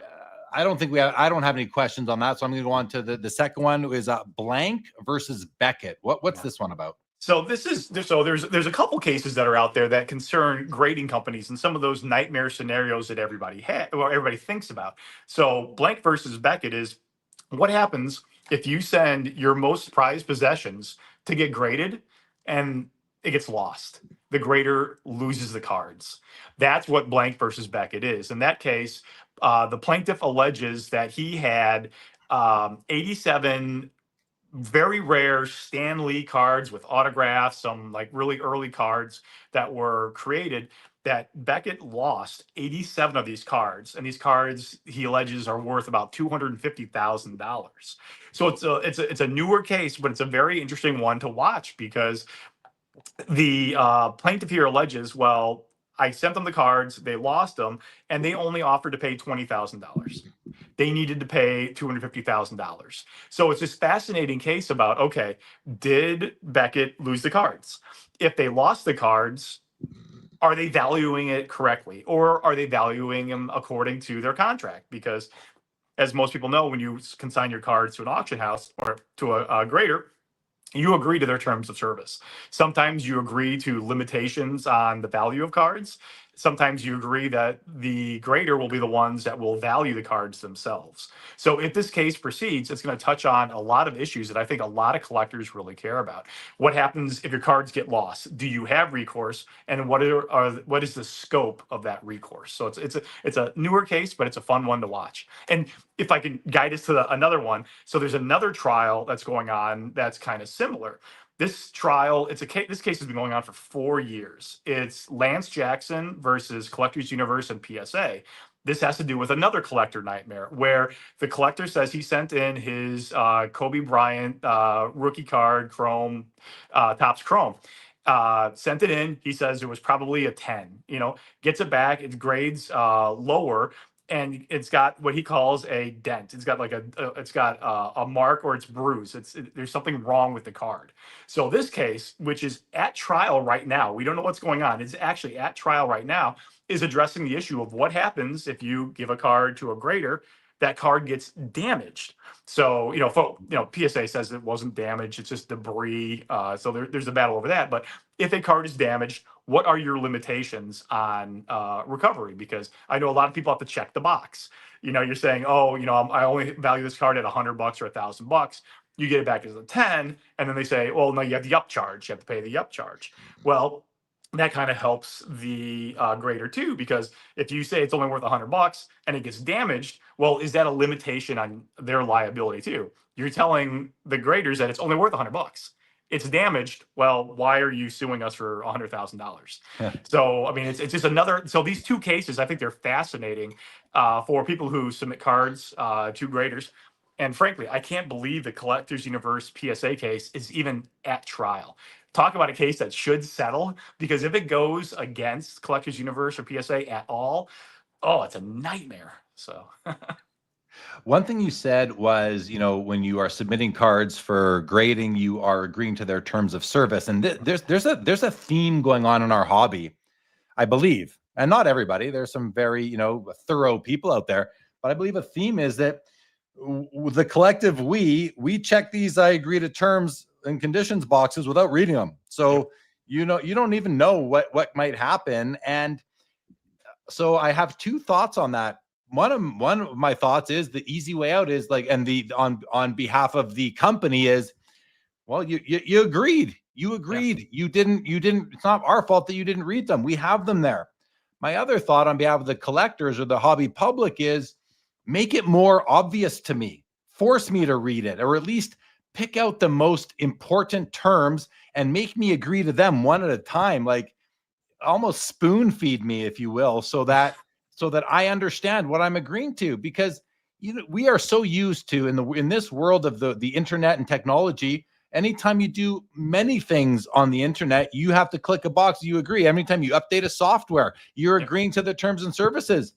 Come on, who out there reads these things? 1-2% of you? That's it, right? Let's be real. So we're agreeing to these terms and services, but we don't read them. So what are you like? Is in your, like, I guess legally they've done everything that they need to do, but ethically or based on the way that the hobby wants things to be, can you see an opportunity for grading companies, auction companies to be more deliberate with making their policies known to the hobby public? So this is where you're going to get the it depends answer from a lawyer, because as a lawyer, I'm really only advising my clients on what's legal and not. Ethical, moral, whatever. You don't have to. A judge is not going to order you to pay money. So just do what you need to do to comply with the laws, and you'll be fine. And when it comes to certain provisions, so most times when you click on a terms of service, you're actually giving up your right to proceed in a class action or to actually go to court. Sometimes you have to go into what's called an arbitration. Sometimes they will actually call out now that, hey, by clicking here, you are agreeing to an arbitration provision. They're not doing that out of the kindness of their hearts. They're doing it because some court said, well, you didn't tell them they were giving up those rights. So because that case came down, well, now everybody says if you're agreeing to an arbitration provision, you have to click the button to that. So So it's a long way of saying I don't think any company's going to do that until a court slams another company and says you did it wrong, and then everybody's going to update it and go from there. So the judges will be the ones that'll dictate what happens there. Because I mean, a company has, I mean, they have good gigs right now. You're just, you know, within a click, you get a customer, and they agree to everything you propose to them without reading it. Seems like an opportunity for a company to differentiate themselves by really putting the buyer, the collector, ahead of whatever else, the consignor, or in the case of the grading company, just letting them know what you're up to. I don't want to say it's shady by burying key terms and conditions in documents that might be hard to locate. You know, when they pop up on screen and you can click the ball, you know, there's some where you can just click the whatever, the top, click the answer and hit agree. There's others I've seen where you actually have to scroll all the way down. So you can just grab the scroll bar and drag it down, and as if you read it. But that's one step in the direction of making people read. It still doesn't, I'm sure it's very ineffective, but it's something. It's something. So maybe there's an opportunity for certain upcoming companies to differentiate themselves as being more aligned with this new generation of hobbyist. There's another case you sent me, which has to do with auction companies losing cards. A case against BGS where the person alleged that they lost his T206 Honus Wagner card 12 years ago. 12 years ago. What's the story there, Paul? So this is one of those fun cases. So the collector here. I mean, you summarized it perfectly. I mean, he alleges that 12 years ago he had a few cards that he sent in to BGS to get graded. One of those included a T206 Honus Wagner. Sends them off, and he just never gets the T206 back. So he alleges that, well, because it never came back, he just assumed that it wasn't real. So, you know, he just moved on with his life. Well, 12 years later, he alleges that he actually went into his Beckett account and alleges that the Beckett account reflected that the card was actually authenticated and sent back to him. So that's why he's bringing the lawsuit here, saying, hey, I never got it. You lost it. It's a T206. It's worth well over $1 million. You need to pay me. Now, this case really, so first and foremost, I'm a plaintiff's attorney. So I bring cases on behalf of plaintiffs. And one of the first things you always look at is, there's a thing called the statute of limitations.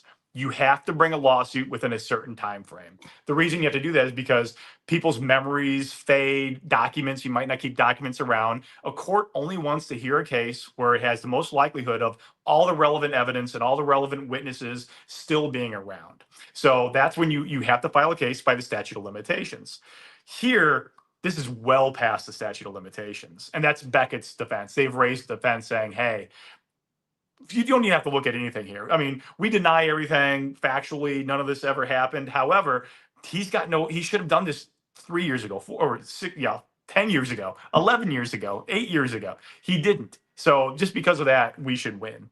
And that's where we are right now. They told the judge, hey, get rid of this. It's been out here too long.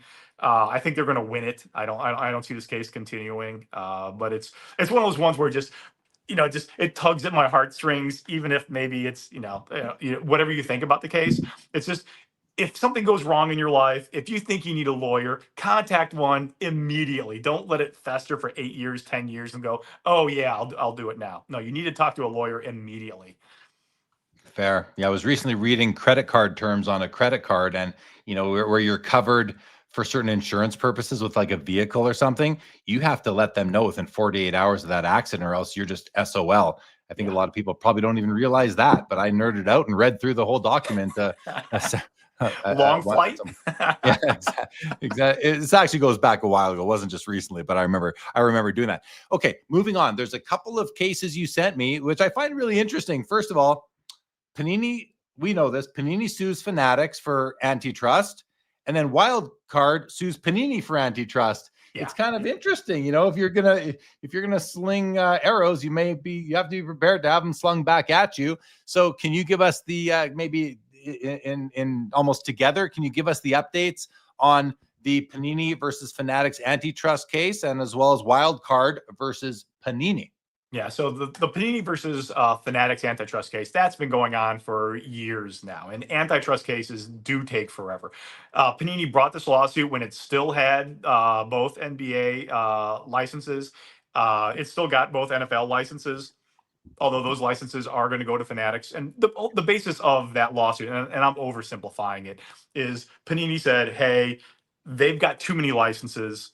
Their licenses last too long. That's bad for competition. It's bad for innovation. It's bad for the consumers. Therefore, Judge, you need to come in here and break up. Basically, one of the things you're asking for is that Fanatics gets broken up somehow. Topps goes to somebody else. GCP Manufacturing goes somewhere else. They're asking for all these things. And one thing that's always bugged me about this case is it's hypocritical, because when the case was brought, Panini had these exclusives for NBA and NFL. It was the market leader. It was the monopolist, in this instance, because it had a monopoly on licensed NBA and licensed NFL. So that lawsuit's filed. That lawsuit's going to go on forever. Discovery. So discovery is where you take depositions, you get your experts, they talk. Discovery does not end in this case until December 30th, 2026. After that, we move to the summary judgment part of the case, and that's where both sides say, hey, Judge, we don't even need a trial. This case is complicated as it is. That could go on for 6, 9 months, maybe even longer. So this case might be going on well into 2027, maybe 2028. I mean, it's crazy how long this case is going to be. But just a couple weeks ago, this case gave rise to this wild card versus Panini case. And this case it's fascinating because Wildcard alleges in 2021 that when Panini was the dominant market player, when it did have the NFL and NBA exclusive licenses, that it allegedly threatened its distributors and said, hey, bad things are going to happen. I'm misquoting it, but it's something along the lines of, there'll be consequences if you do business with Wildcard. And Wildcard alleges that a few weeks later or a couple months later, within a period of 2 days, they lost 4 of their distributors. So they're saying, hey, Panini had market power. It threatened its distributors. And because of that, we lost the distributors that we had there. So it's just, and I think it's just funny that, you're seeing, okay, now Panini has to walk this tightrope. It has to be careful. What does it allege against Fanatics? Because if I'm Wildcard, I just hit copy and paste and say, hey, that helps me in this case.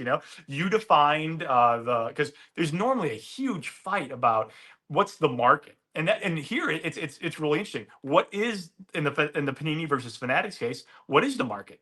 Is there a separate NFL market? Is there a separate NBA market? Is there a separate baseball market? Is there a trading card market? Is there a trading card plus TCG market? I mean, it's really interesting. Now, so Panini has their arguments, Fanatics has their arguments about what a market is. But if you're wild card, all you got to do is, hey, I like what Panini said. Let's do that. And so it's really so from antitrust is like a 3D chess game. It's that complex. There's millions of documents will be exchanged, so many witnesses talking, and it's really expensive. I mean, that could be 10, 15, 20 million dollars in attorney's fees easily for those cases. But if you're wild card and you're just going to say ditto, you saved so much money. Ditto what he said. It really helps them. So it's fascinating to see the interplay between these two cases. It's almost embarrassing that this is going on in our industry, our hobby, that the way from the sounds of it, the way Panini is doing things, it sounds like there's some problems there with the way they're approaching it. You're going to get sued. You're going to sue for something, get sued for the same thing. Like, are they that unaware, unself-aware? Like, it's just weird. I think, I mean, I don't know. Maybe there's a bit of a desperation because there's a lot of money to be made from the exclusive licenses, and when you lose both, the NFL and the NBA, I mean that's a lot of money to lose. So, whenever you see any company that's struggling, they do become a little bit more litigious. So I think you get a little bit of that, and then I think you get you get blinders on. You're like, I'm just going to sue to make money. And you're not thinking about, oh gosh, is this going to actually allow other people to sue me for similar things? Yeah. Well, I did notice that they just received the WNBA, I believe, the Players Association license. So that should carry them pretty well for a while. That might replace a bit of that NFL, NBA license. I'm speaking tongue in cheek, of course. So I don't know how big I don't think the WNBA segment is nearly as big as those other two. So it's more of a niche market, but it's growing. So yeah, I mean, and that's great. I know other companies would love to have that. That's great to see. Absolutely. We've got Chris Hoge in the back. Let's let him join us on the screen, and we'll go through a couple more cases, Paul, and then there's one question that came in from the chat from the curmudgeon, which we'll get to at the end. But Chris, I'm going to bring you on.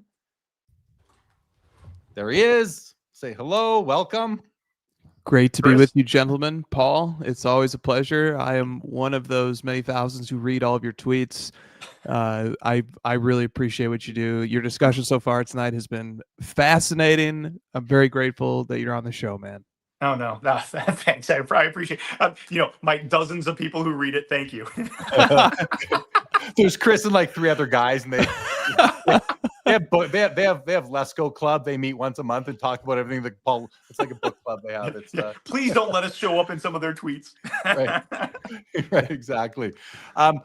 BCW versus Ultra Pro. We talked about that last time you were on, the trademarks for penny sleeves and top loader. Is this still ongoing, or has there been any finality to that? Yeah, this one's still ongoing, and it's going to go on for a long time. And it is a fascinating case. And I'll just recap it because I think it's really important, and it's really under the radar. Ultra Pro claims, and it doesn't just claim, it got the trademark office to give them registrations on the terms top loader and penny sleeves. They actually own the trademarks to use those in association with trading cards. No other companies can use those. Now, so what they did is they sued BCW over allegedly using those terms. And it sparks this debate that, should anybody control those terms? There's and I think a lot of people, especially people our age, are familiar with Xerox and Kleenex. And a lot of these terms that almost died through genericide because it became the common term. When you're grabbing a facial tissue, you say, I need a Kleenex. I'm going to make a copy, or someone make a Xerox. And I think the most one that people can relate to is, oh, Google that. Well, you're not using it as a trademark. It's become a common term for, I want to search the internet. Google that. So, I'm going to use DuckDuckGo to Google it. So, you can actually lose trademarks when they become generic.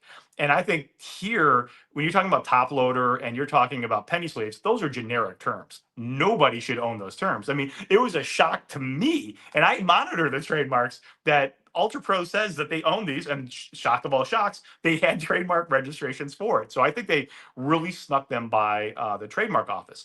But what was fascinating about this case is Ultra Pro did everything to lose this case that they could.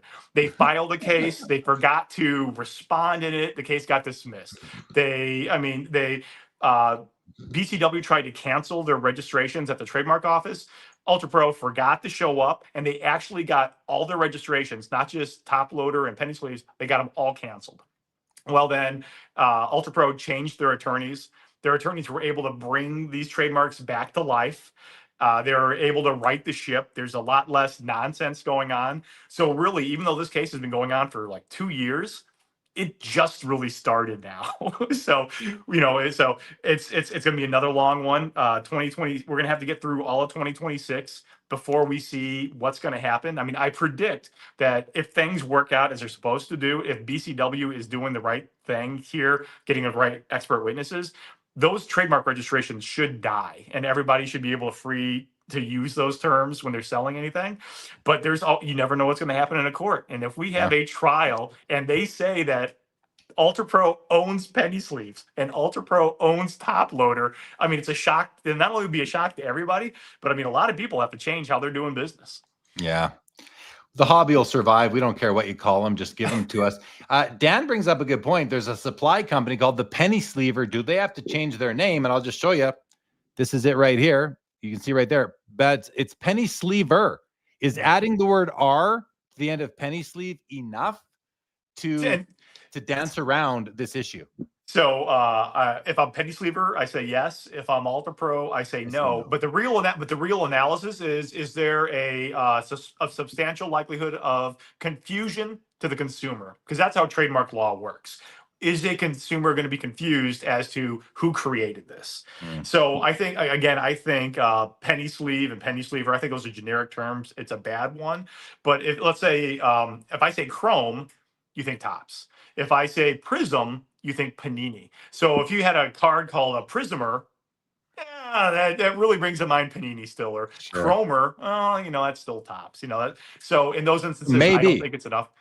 So you're saying maybe they should change their name if well, we'll see what happens with this. They should be watching this court case, and I'm sure they are, right? They are. I've seen some tweets on it, and he actually Penny Sleever did actually get a trademark. Either they filed a trademark application or received a trademark registration for Penny Sleever. I think they just filed the application, so it's fun to watch, and he's aware of the lawsuit, and we've chatted about it, so he is watching.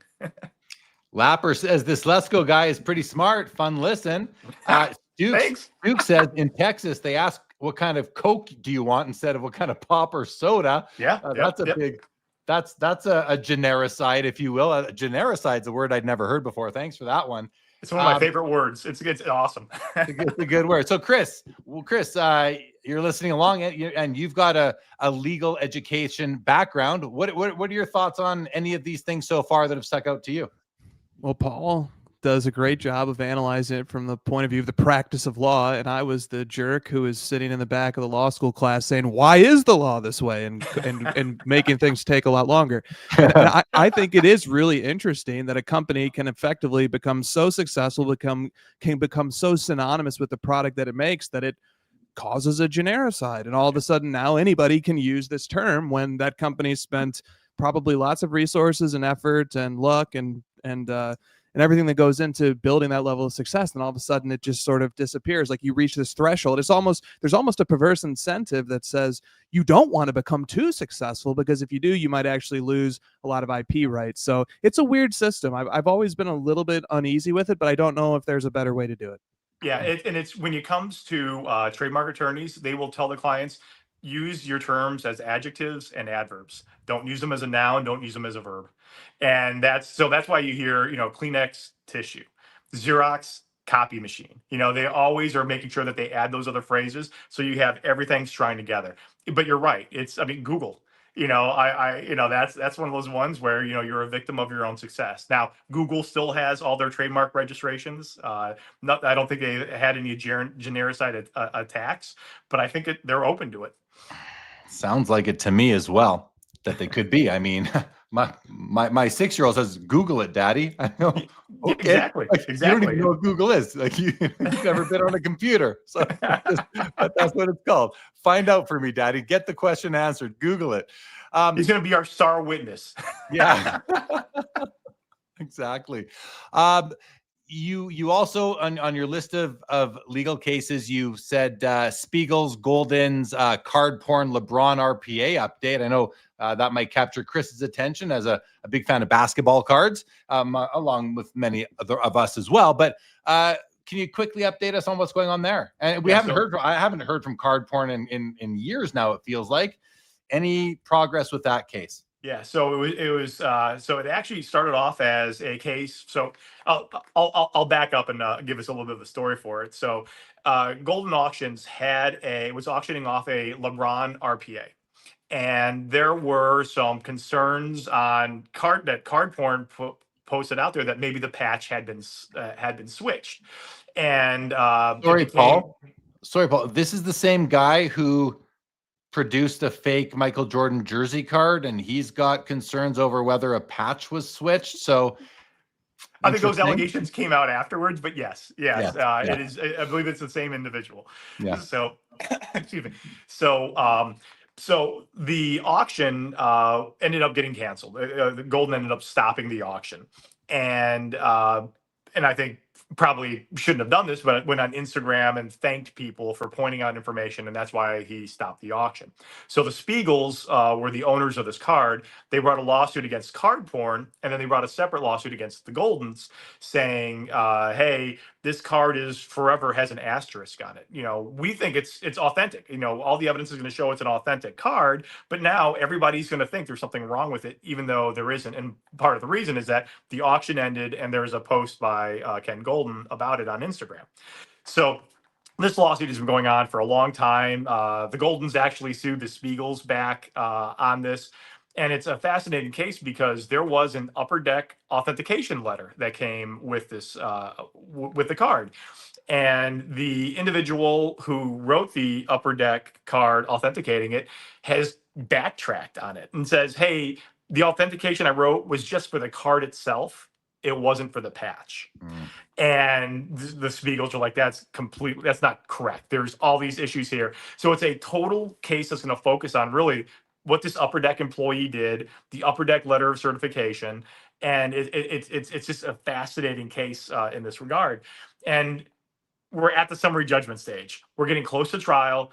Both sides are saying, and I always love how summary judgment works, where both sides say, hey, judge, all the facts are in our favor and there's no facts in their favor. It's like, you got, it doesn't seem like both sides should be able to argue, but in every case, they always do that.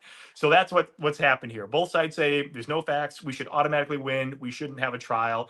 But here, the entire case is going to turn on that Upper Deck employee's testimony and his letter of authentication. That's for the jury to decide. And that's going to be fascinating. And I'm going to, if there's going to be a trial, I'm going to be there, because that's going to be the type of courtroom action. I mean, you might get a Jack Nicholson type moment there that you can't handle the truth. So, so even if that's going on during the national or your kid's graduation, you're going to that court case no matter what. Okay, let's put the lawyer asterisk on that one. Yeah. But yes, And the Upper Deck employee, I think I know who that is. I think I saw the letter. I think it's public knowledge who that is. Do you know? Is it public knowledge who that person is? It's Chris Carlin. Yes. Who is now with PSA. Correct. Yep. Yeah. Yep. So, but that doesn't matter. He was there at the time, so they can still call him as a witness. Yes. Yeah. Well, Absolutely. He was an Upper Deck employee when the letter is written.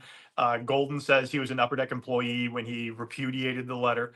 The Spiegels are saying, maybe he wasn't an employee at the time, or they're still calling him a former employee. So, and then Upper Deck actually had a deposition where Upper Deck, you can depose a company. It's called a 30B6 deposition. A person does it for you, but it's the company, it's binding testimony. Upper Deck says that they still stand behind the letter for the reasons given in the letter, but nobody's done anything since Chris Carlin repudiated the letter to further check on it to see if there was, if they needed to update it or anything else. So it's just fascinating.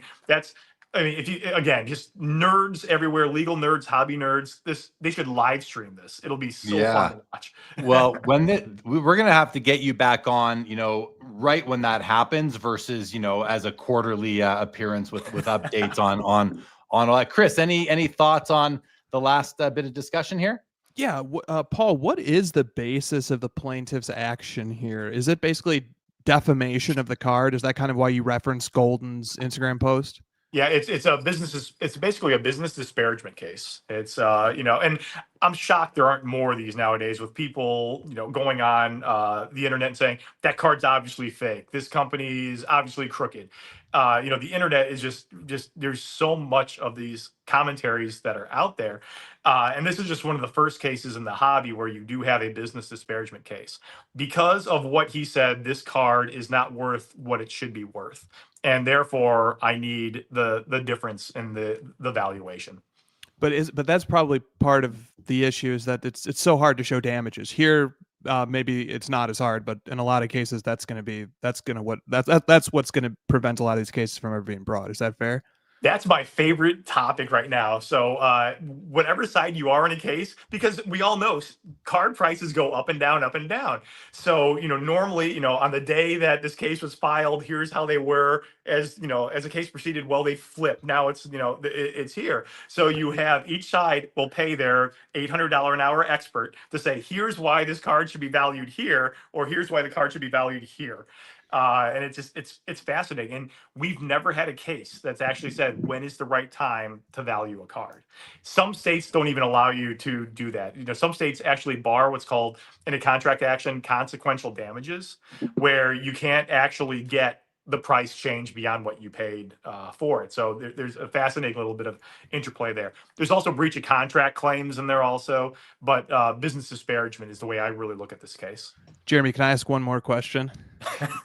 Yeah, please, yeah. But while you're asking it, Chris, yeah, I'm going to do what the chat really wants me to do, and that's bring a third lawyer onto the screen with us, okay? Just because he's hanging out in the back, and Josh is a mainstay. I'm going to bring you on, Josh, and Chris, we'll say hi to, here he comes. All right, Josh, hello. Chris, Hey, Jeremy, guys, Hello, bud. we need more lawyers on Sports Card Live. That's That's what this is. Lawyers Cards Live. And the okay. number of people have dropped to 3 people watching. there's like 3 people in the chat now. I'm actually taking pictures of the screen count because it's like it keeps on going up. I'll show you guys. We got 366 people in here right now. That's a big number. That's a big number. So I don't know why, but Paul, Josh, Chris, Joe, Jeff, it's been great. So thanks, everybody. We need more lawyers. See, society has flipped. They now like lawyers. We're not parasites anymore. We're actually huggable teddy bears. Yeah, dog food soup right here. I remember when the L in SCL was for live and not lawyer. All right, Chris, back to you with your question. Yeah, this is just my final question on this. And it sounds like we're going to get somewhere really juicy with this case eventually, but Paul, and of course, feel free to decline to answer. Not that you need my permission, but I want to preface it with that. But I'm so curious. Like you've sort of hinted that that this case is going to turn on the UD reps sort of testimony, or what. But based on what we've seen so far, the evidence we've seen so far, the letter we've seen, sort of everything that's in the files docket, or in the case's docket so far, where do you think this is going? Which way are you leaning on this? It's a tough one because I think both sides, even though I do criticize their attorneys a little bit too much, I think they both have good attorneys. Each brief you read, you're like, oh yeah, that's it. I mean, not only do you read the brief, you're like, oh, the other side's dead. Then you read the other side's brief, you're like, oh wait, no, the other side's dead. And it's really whoever gets the last word is ahead here. And there really are 2 issues. Number one issue is the patch authentic or not? A lot of that will dictate where the case goes. But some of the case turns on what was Golden's belief at the time that they canceled the auction. Was it a reasonable basis to cancel the auction? Was the letter of authenticity, the writer of the letter of authenticity backing out on it sufficient? Or did he only rely on card porn, which the Spiegel said that, it was just he relied on card porn and nobody else, and he thanked card porn for doing this, and is that reasonable or not? So I think that's why I think that Chris Carlin testimony is going to be so phenomenal. And just to go back, they did sue card porn also. They were never apparently able to effectuate service on card porn. He is not a U.S. citizen. So that case has languished and nothing has ever happened there. So we will not get a appearance for card porn during this case. Although I wouldn't shock me if he does go to any card shows in the U.S. if the Spiegels don't have a process server just walking around with a phone picture looking for him to serve them. You happy with that, Chris? Sound good? Yeah, it's great. Thank you, Paul. Yeah. I like the questions. Thanks for the questions. Yeah, Vintage Card says, is there any chance card porn would have to testify? I'd pay to see that. I mean, apparently card porn lives in Australia. Could they even subpoena him back into the United States? It's so difficult. It's so many hoops you have to jump through to have anything happen abroad, and it's not inexpensive. It's very expensive to even do that. So unless he shows up in the U.S. or he has U.S. assets that are at issue, that they're there, it's very unlikely that he will make an appearance in this case. Although it would be fascinating to see. Joshua Adams, any thoughts from you on this case or anything else that we've talked about so far since you've been in here? So I haven't read the briefs like Paul did, but Paul, I'll go with you to court and watch that. That sounds amazing. Is it in California? Where is it? I don't remember. I know the card porn case was in California. I don't remember where this case is. It could be Texas.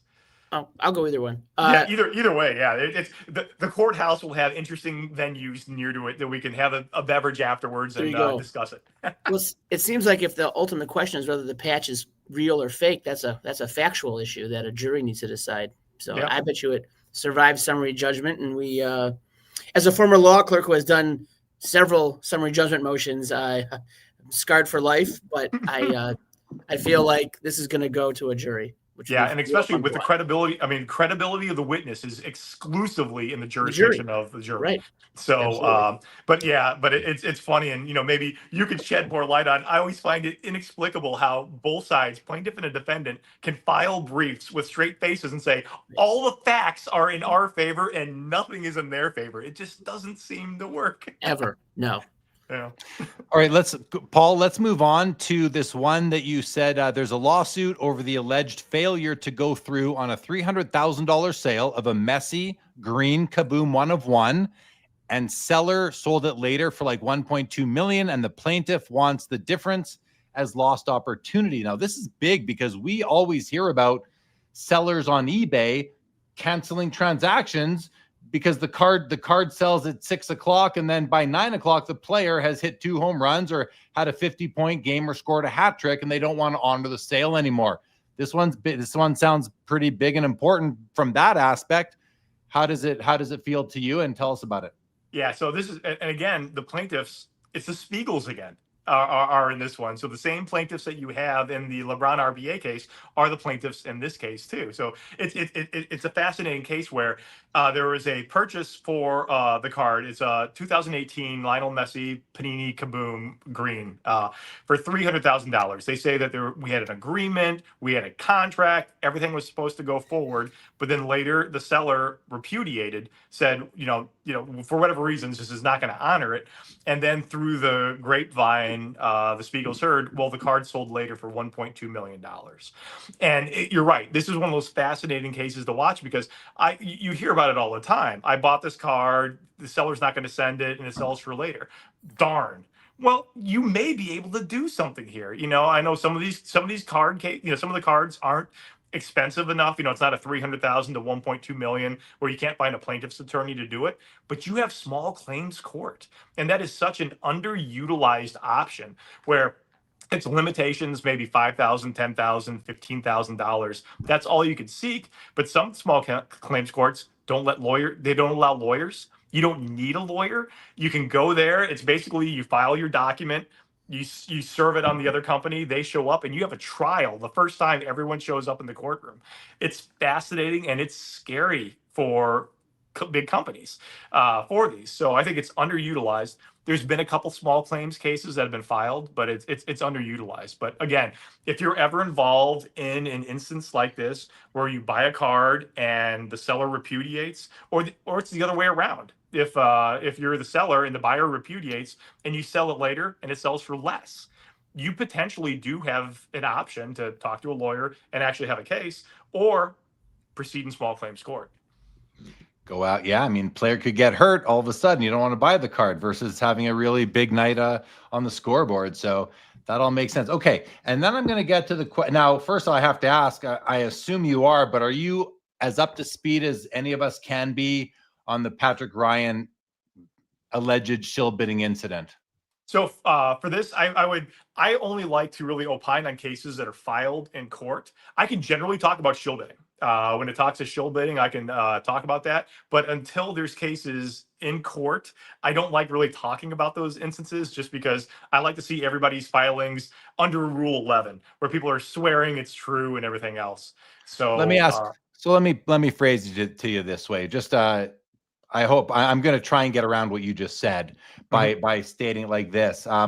Let's say somebody in the hobby posted a picture of their bidding activity on Instagram and it showed that they were bidding on their own item. You could clearly see you have been outbid and they are saying, hey, here's my item, everybody, please go check it out. But they bid on the item. And whatever their intent was, maybe it was by accident or maybe it was on purpose to manipulate the price, or maybe they literally lost track of how many things they were bidding on and selling.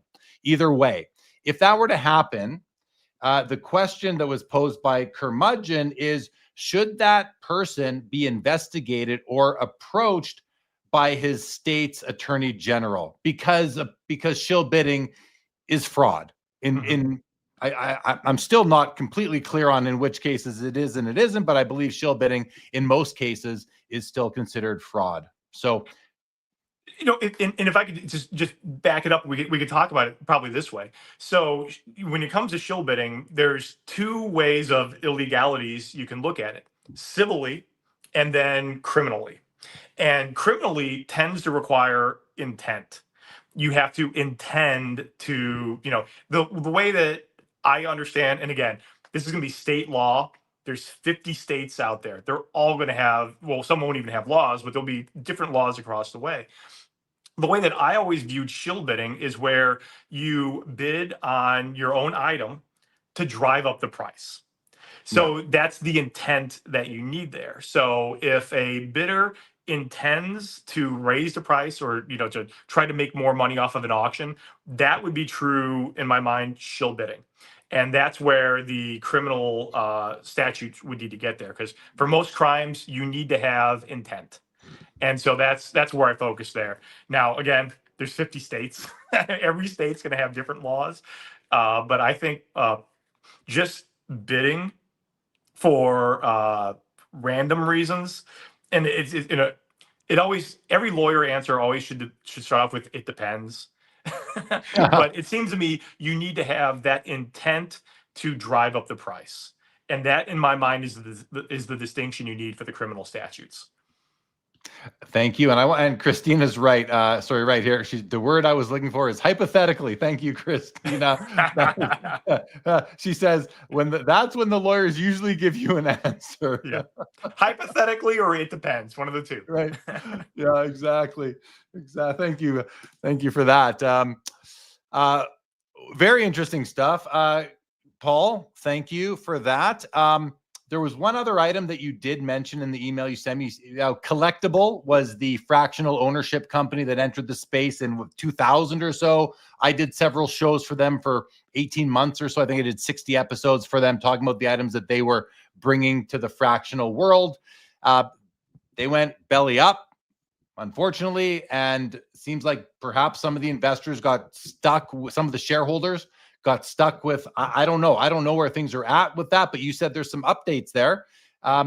What's going on with this entity and the people who were investors on their platform, but also the people who sold items on that platform, or maybe sent them items to IPO on their platform in the future after they got all their papers filed and then they went out of business? What are these items in limbo? What can you tell us? What's going on in that whole, and the reason why I think this is really interesting right now, the whole collectible story, is because there's a lot of speculation going on in the hobby about what's going on with this Wonder Shine Index. And if that is being positioned to be perhaps another fractional ownership type index, because Mr. Wonderful has been, Kevin O'Leary has talked about it being an index. And I think some people interpret that as being maybe something that will be fractionalized. I don't know. I don't know what the purpose of this is, although they are showing that their index has gone up in value based on, I don't know what, but in any event, I think it's interesting that we see that Wonder Shine Index coming to fruition currently. And there's also an update on the world of collectible. Back over to you, Paul. And Josh and Chris, think about a question. We'll get if you guys have any comments, questions at the end of Paul's discourse, happy to, of course, entertain those. Paul. So the collectible update we have is that there's a lot of confusion out there for some of the investors, some of the people who actually own parts of the item. So what happened is an individual named Justin Cornett filed an action in Chancellery Court in Delaware seeking answers. And so this lawsuit has been going on for quite a while. I think it's getting close to the 1 year mark, where he basically, if you're a company that's incorporated in Delaware, there are ways that a shareholder can force certain documents, be able to look at certain documents. And he wants to know what is the status of some of his investments, some of the items that he has partial ownership in. So he filed this lawsuit, and the court granted him the ability to receive documents from Collectible. Well, Collectible didn't produce any of these, at first didn't produce any of these documents. And in fact, their lawyers quit. Excuse me. And you can't proceed in court unless if you're a company, you can't proceed in court unless you have a lawyer. And the judge said, hey, you need to get lawyers to proceed. You can't just show up and testify. You need a lawyer to proceed here. So there's this order saying, Collectible, you needed to produce documents. So Justin Cornette comes in and says, hey, they've blown past these deadlines. They haven't produced these documents. They don't even have a lawyer. It's been well over a month to do this. Your Honor, I want you to appoint what's called a receiver. I want you to appoint a lawyer who will be, the court's representative, who will go to the company and say, hey, I have a court order. You need to give me these documents. The judge granted that, gave this receiver the ability to go basically knock on the door of Collectible and say, I have a court order. Give me these documents. If you don't give me these documents, you are in contempt of court. And so what's happened now is Collectible hired some lawyers, and instead of what Cornette's saying, fully complying with the order, has filed a motion to say, hey, Your Honor, they're totally wrong. You were wrong even appointing a receiver. You need to break up everything, and the whole case basically needs to start all over. And oh, by the way, we produced enough of the documents, or we produced all the documents that need to be. And whenever I see something like this, whenever a court orders you to do something and you don't do it, and you file a motion afterwards saying, hey, judge, you were wrong, I always think sanctions kind of apply. And sanctions were already applied to Collectible. They had to pay some of Cornette's attorney's fees to do all this. So that's where we are right now. The judge has said, you have to turn over documents. Collectible has turned over, according to Cornette, a limited number of documents. Collectible says they turned over more than that, but they're fighting over that.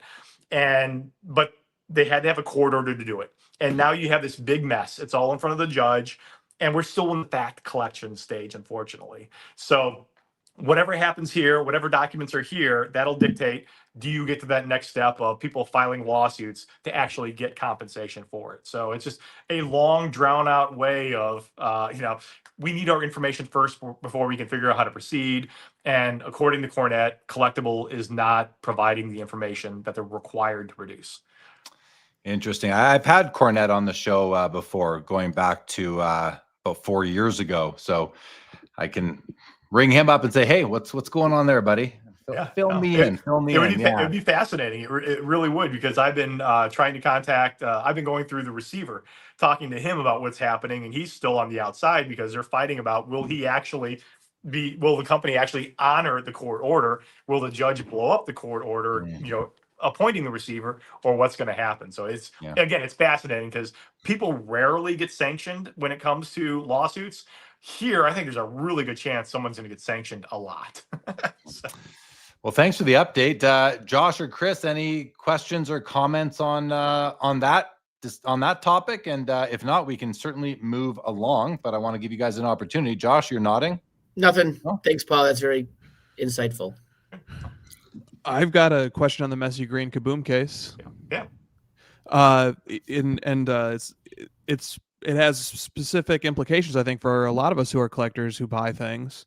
So my question is, what is the remedy being sought? Is it specific performance? Is it returning the card to the plaintiff here? Or is it the monetary difference? Is it the damages? And then the reason why I'm asking is because it terrifies me as a buyer of cards to think that I bought a card that was offered to somebody else at an earlier time, and the seller backed out on that deal, didn't tell me that they backed out on a deal, sold me the card, and then I have this card in my possession that a court might be able to command gets returned to the previous person who was contractually engaged to buy the card. So my question to you, Paul, is what's the remedy being sought? And then in this case, and then in a broader sense, is it possible that a court could order a card that I purchased from a seller who backed out of a deal with an earlier buyer? Is it possible that a court could actually order me to disgorge me of that card and to have it returned to the person who first formed a contract to buy it?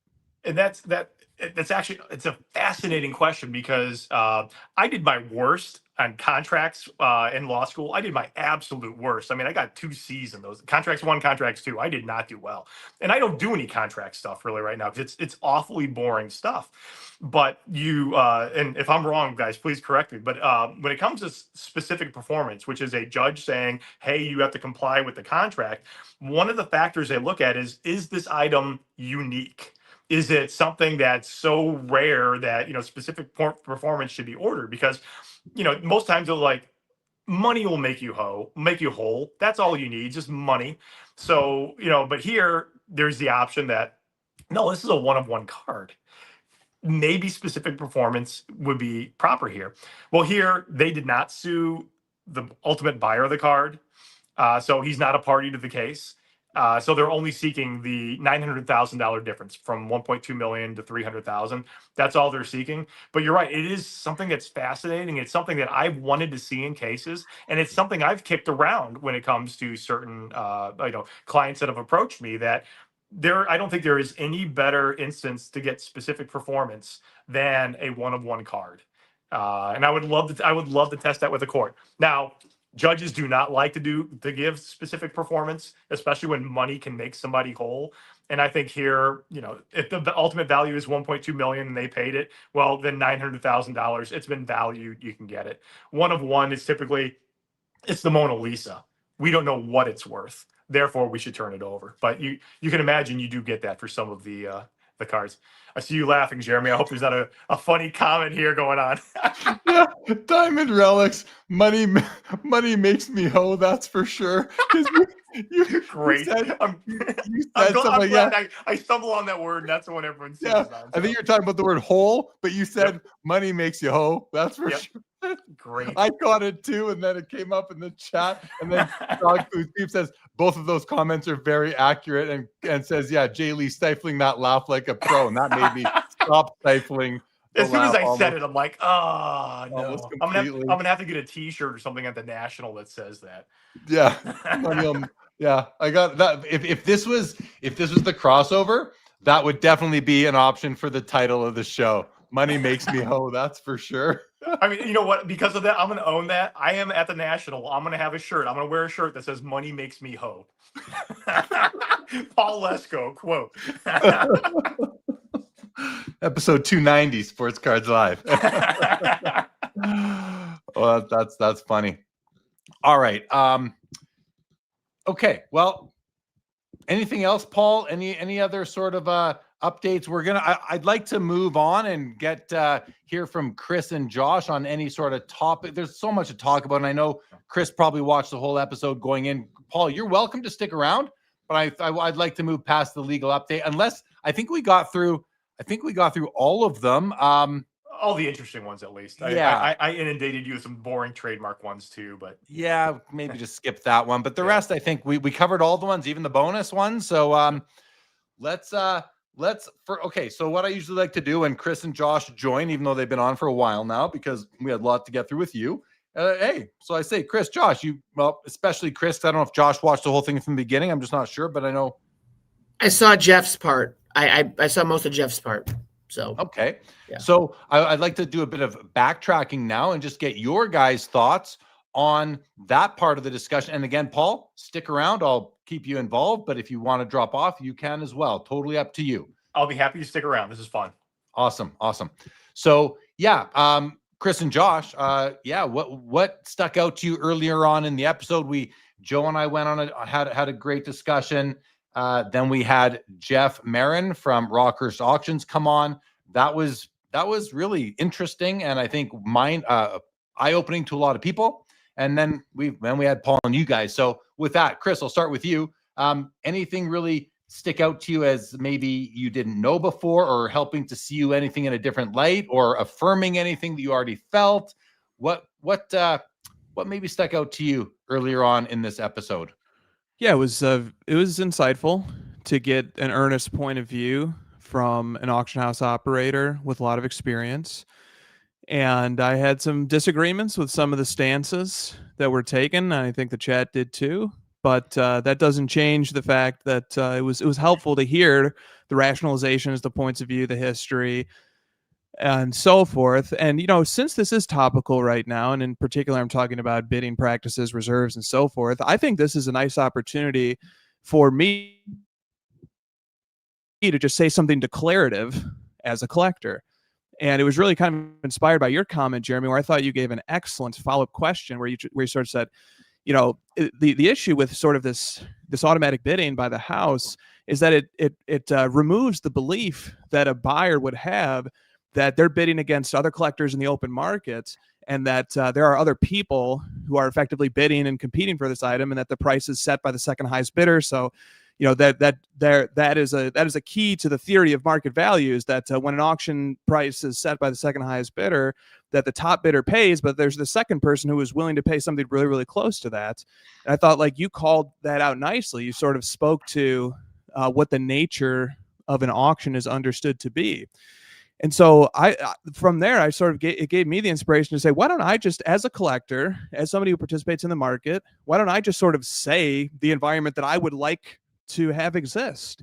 And then people who run auction houses, people who work in the space, can just have another voice that's shared a point of view, and they can consider it, they can not consider it.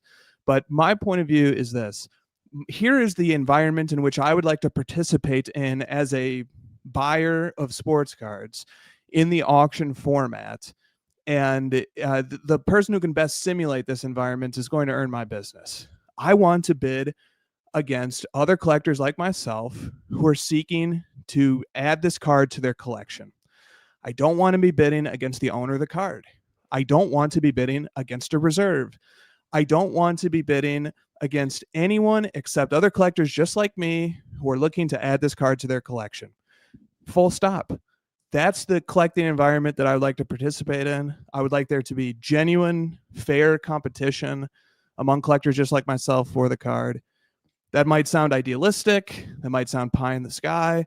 People might laugh at that for being a little too idealistic, but that's what I'm looking for. That is the environment as a collector participating in the sports card hobby that I want to participate in the auction setting. And if it's going to be anything other than that, if the seller is worried that it's going to sell too low, so on and so forth, there is a mechanism for selling in that situation, which is the fixed price purchase. Set the price, accept offers if you'd like, but let's let an auction be a fair competition among buyers looking to put that card into their collection. That's my declaration, my entry into this discussion. It sounds idealistic, but I like it. I like it as well. I don't want to be bidding against owners of cards. Now, now let's take ourselves outside of the auction environment and move ourselves into the card show environment, or the Instagram direct messaging or Twitter DM environment, where we are negotiating directly with, or some might say against, the owner of a card. And I know, Chris, you've done some big trades lately, big trades to get the card that you want from other people. And in that case, and this is where I'm trying to find the distinction between your idealistic scenario and the scenario where you find a card you want, you go to the owner and you say, I want that card, what's it going to take? And they say, well, they almost set a reserve. They almost say, you know what, I want X amount, or these cards, that's what I want. There's no one else, because it's private. Obviously, there's nobody else unless there are other, and they could play it off against you as if there is someone else, even if there isn't. Or they could say, well, the scenario, you're at a show, guy is marketing a card around the room, and he says to you, are you interested in this? You say, well, I'd offer you 2,500. And the guy's like, well, I just got an offer for $3,000. You're like, okay, well, maybe, so he's playing it off you that way. You don't even know if that's real. Like, even the real life negotiating environments come with a level of uncertainty. You don't know the whole picture. People keep their cards close to the chest. So your idealistic situation or scenario, I think it's specific to the auction house, auction format world, but I don't think it reconciles with being able to buy from the seller who, I've been of the longstanding belief that the cliche that, a card is only worth what someone's willing to pay. I don't believe in that. I think there's way more to it. The card's only worth what someone's willing to pay at that time on that market, but also a card is only worth what someone's willing to sell it for. So, if I'm not going to sell my card for $10,000, but you're willing to offer 8, what's the card worth? 8, 9, or somewhere in between. Auction houses try to close that gap, I believe. And they have a mechanism to do that. It's called the active reserve, as Jeff explained really well, I thought. So lots there, Chris, and everybody listening. But can you kind of just help me understand, how does our ideal auction scenario reconcile with that one-on-one negotiation where it's buyer versus seller? You don't know if there's other buyers in the picture. There's no intermediary auction house. There's no second intermediary company like Acquire. You know what I mean? Like it's interesting. It's everyone's favorite word. It's nuanced, but I'll let you respond to that, Chris, because I'm curious your thoughts, and we can get Josh's and Paul's thoughts as well. Yeah, I think those are excellent observations. I was at the East Coast Collectibles Convention today. I bought a card.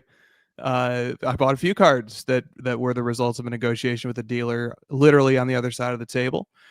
And I think context is king here. I think context is everything. And the word auction has to mean something.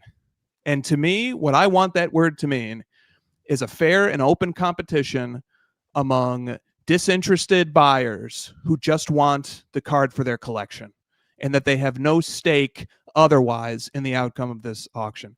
And it is idealistic, right? Because, and this is where, I have a disagreement and point of view, sort of with investors and dealers and people who are buying multiple copies of cards and things like that. And,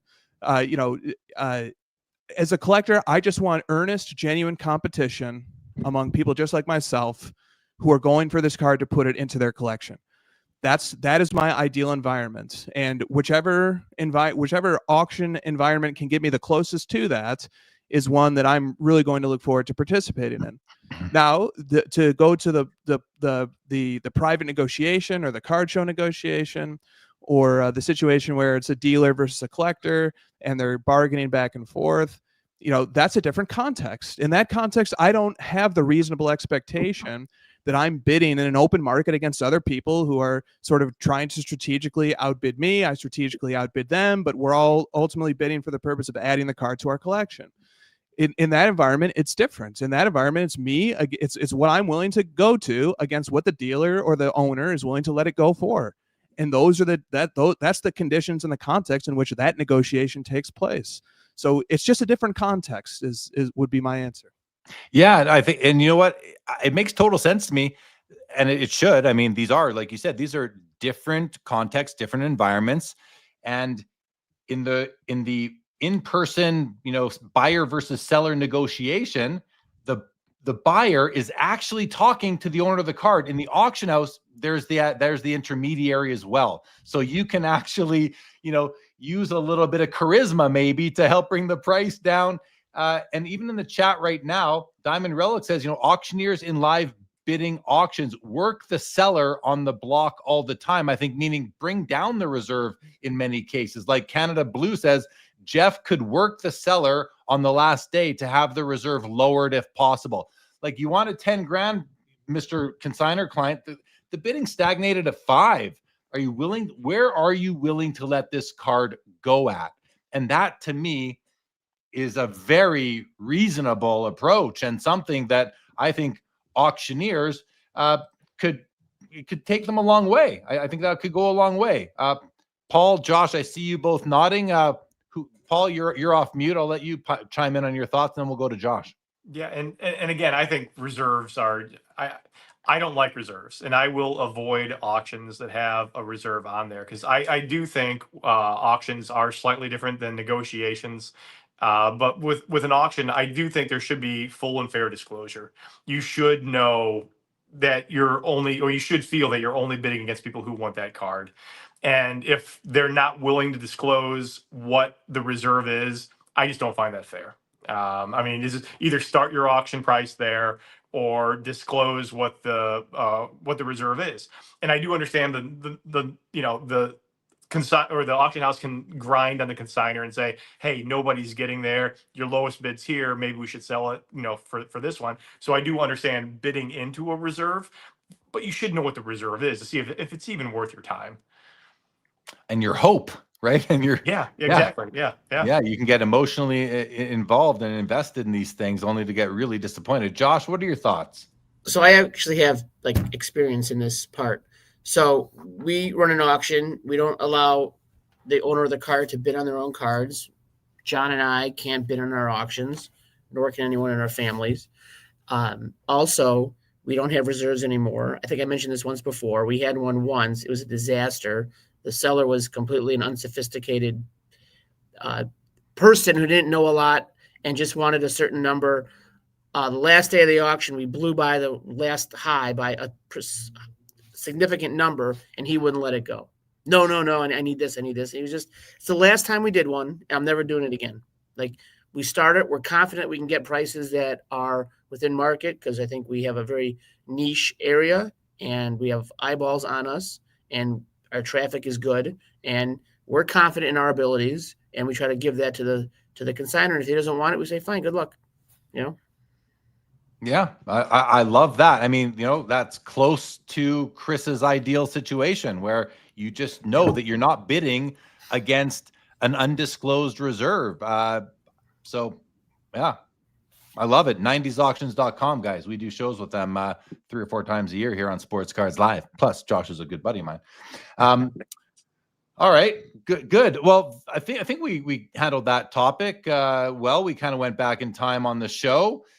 Chris, back to you. Listen, first of all, congratulations on a wonderful appearance on Midlife Cards with Greg. Your episode dropped on Thursday. I watched it this morning, and I thought you so I saw someone in the comments said something like, Chris can explain. The way Chris explained it is just, it makes it so easy to understand. And what it was various things to do with card ladder and comps and the card ladder value. I watched the whole episode, and I do see people in the hobby community having opinions on the card ladder value and this and the whole fact that we have comp databases now like Card Ladder who leads that whole area. And it's like some people have said, oh, we don't need comps or we don't need these comp records. It's like, why don't you want information? Don't you just want it's data. It's not meant to tell you what something's worth unless you are willing to completely outsource your own judgment, which many people are and need to because they just don't have the analytical skills, I suppose.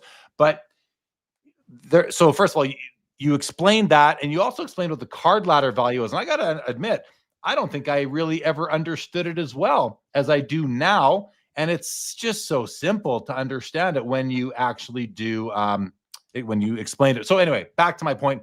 Congratulations. It was a great episode. And to Greg as well for eliciting all that information out of you. So yeah, take a bow, buddy. That was really well done.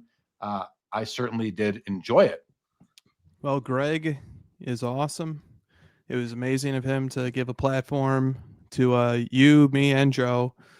And he made it really easy to speak to his audience and to the community. And it was awesome. It was really great to hear you and Joe. And it was an honor to be on his show and discuss these things. Now, one thing Jeremy, I thought you made a ton of great points, and I agree with them. But I want to just give one maybe an unexpected perspective. I do sympathize with the anti-data crowd because I think the place that it comes from in many instances is just this genuine and well-grounded concern that data is either being manipulated or it's factoring in shill bidding in some cases, or it's factoring in auctions that ended as the result of automatic bidding against a reserve, and buyers or people reviewing the data aren't fully knowledgeable of that. And I think ultimately what the anti, I don't mean to just reduce them to a slogan of anti-data. I'm just using that for the purpose of conciseness. But the anti-data crowd is what they're ultimately expressing is that we're collectors. We want to get cards for the fair market value. We don't want to pay a pumped up value. We don't want to pay a price based on a data set that people sort of know how to manipulate. And we're a little bit leery of the role and the influence that data has on our ability to participate in the marketplace. And so they say, wouldn't it be better if just this data didn't exist? And then that would perhaps alleviate some of their concerns, some of their worry that they're not going to be able to get a fair deal or even get the best deal possible to add cards to their collection. And so ultimately at bottom, it's all coming from sort of a root source of, we're collectors. We want to have great cards in our collections. We want to get them for the absolute best price. And we want to do everything we can to make our collections the best possible. And it feels like sometimes the data is interfering with that for a variety of legitimate concerns. So I empathize with that point of view, even though it runs contrary to my business. I see what they're saying, and I get it. And I think we really I analogize it to the eye appeal movement, which says we have to look beyond the grade of a card and study it for its actual properties itself, because not all fours are equal. Some have great centering, some have poor centering but sharp edges, et cetera, et cetera. And I think comps really need to work the same way. I think we need to look at comps and we need to really contextualize them. If you're in Card Ladder or any other data tool, click the link, if it's eBay, go to the eBay listing, look at the bid history, look at the seller name, look at their feedback history, look at the way the item was titled. If it's not eBay, glean as much information as you can from that particular auction house. Look at its terms and conditions, figure out if there's a possibility that there was a reserve here. I think we need the equivalence of the eye appeal movement for the analysis of comps. Yeah, well said, man. It's that exact issue that led me to start writing the book Pops and Comps. It was that exact thought process that I was having when I was thinking about not all comps are created equal. Literally, that thought there led me to write a 83 chapter 7 appendice book. It all started with that little kernel right there, Chris. Not all. So maybe I asked the question and I have the position I have because I've thought so much about the analysis of comps and the scrutiny that we must assign towards them or give towards them. Their weaknesses, their strengths, the context around them. I've got like 20 chapters just on this in the book. So once you become more just aware of the limitations that they have and the sources of those limitations, because there's more than one. I got 20 chapters. I think you become more tolerant of the comp economy era. I think you just and then you can take the data that you find on Card Ladder in terms of the sales history, and you can just take it more with a grain of salt, be a little bit more skeptical. Look, you guys put it right there. The platform it was on, it's right there. So go check out that platform, research it, learn about its reputation, learn about maybe unpaid rate of the rate of unpaid items, cases of suspected shill bidding, all these different things. And one item, and I mentioned this with Greg, building on your idea for a rating system for auction houses, was we can rate an auction house all we want based on their terms and conditions and policies, but you really want to take that to the next level? Let's rate them on their enforcement and how they respond to issues based on these policies. Now we're really coming up with something that is helpful to the whole community, and that's where I think perhaps with Pops and Comps and Card Ladder, we could work on something that in that way, build something out that way as well. You never know. It's literally the first time I think we've talked about that. But as a total aside, I really want to commend Chris, and probably, if not even more so, Christina, on that beautiful set of luggage that is sitting just to the right of Chris on the screen. Guys, look at that. Look at that set. Like I've been eyeing that up, wondering how I could pluck that and put that in my basement as our set of luggage. That is some beautiful luggage, Chris. I think we have to we should credit Christina with that. Yep. Am I right? That's right. You have the credit system exactly right there. That has nothing to do with me. If it were me, it would be like a trash bag and maybe a duffel bag. So it's a major upgrade from the way I travel. Yeah, absolutely. But any thoughts and comments on what I just said before the luggage comments? I think it's fantastic, man. I think Pops and Comps is going to be a landmark moment when it comes out. And I think the work you're doing is wonderful. I appreciate that. And, you know, I've alluded in the past to, I've had some, a second set of eyes on it. And that is Chris. Chris has been, very, very helpful with me, from the beginning. I mean, you've helped me with it, several months now, and, it's been invaluable to the final product. So thank you for that along the way. And you know how I feel about that. So, but Paul and Josh, any thoughts on everything we just talked about? Back to you. Paul? Yeah, I think the more information, the better. But you have to know how to weight the information, and I think that's the difficulty you have, because I think a lot of people stop when it comes to the conversation at the initial value. And if it's in their favor, well, then I'm going to seize on that, and I'm not going to listen to anything else. It's just, if you have both sides are able to look through and accept the full amount of information, I think that helps. But I think it's just unrealistic, because I think the society we live in right now, you're not exactly looking for the correct answer. You're looking for something that supports what your position is. So it might be I think it's going to be difficult. I still think the best information out there at least allows you to make the correct decision. However, if you have an irrational actor on the other side that's not going to listen to all the evidence that you provide, well, that's, don't pay the wanting it tax. Try and buy it later. Just don't buy it now. Josh? Well, I think there's, you need critical thinking in every aspect of life, but especially if we're talking about this hobby. And there's a good question here by J2310, why do they apply it precisely so there's no thinking involved? That's it. That's the same reason people love grading cards, because you know what a grade is and there's no thinking involved. And if you know it, it's a PSA 10. So, they use it precisely so it is in place of actually thinking about whether this price was right, or the price 2 months ago was right, or the one 3 weeks ago was right. So, yeah, pretty much. Yeah. Yeah. Thanks, both of you. Just to read Jay's question aloud, it says, can you ask this group this question? What is your opinion about why buyers and sellers each attempt to apply comps so precisely in 2025? That is a good question. And I think it's to get a deal done quickly. It's out of convenience. I'm probably overlapping with a bit of what Josh said, but it's also, I think comps are low in many cases. I think they're high because of shill. And Paul, I've said this before, there's a little bit of shill in every card you buy anywhere, because there's shill throughout the hobby, and it does permeate its way out from the auction platforms to the LCSs and the card shows and online, because those guys are looking at comps, and comps have a little bit of shill in them. It's just, I think it's pervasive. It's pretty much everywhere. So, but it's a great question by Jay. It really makes you stop and think, but I think it's just convenient. Back in the day, it's not that far back. Every vendor at a card show had Beckett magazine, because those were the prices. Yeah. I've said it before. There's a card shop, an LCS of mine. The guy could have a card in a store for 2 weeks. He wouldn't put it out in his showcase until Beckett published is magazine, so he could be told how much to sell it for.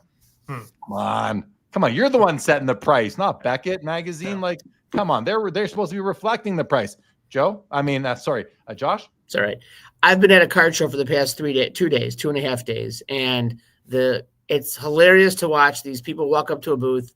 How much is a card? They all pull out their phone, and they're just like boom, boom, boom, boom, nailing it down. It's hilarious. And some of this stuff hasn't sold in a long time, but more like commodity cards that one sells every day, it's less relevant. But I just find that part is kind of funny to me, so. Yeah, appreciate it. Paul, any thoughts before we move on? I do like the fact that people are trying to educate themselves on it, but again, they're just top level education. They're not going beyond, here's this either supports me or it doesn't. They're not going to that next level to see, well, is this valid data or not?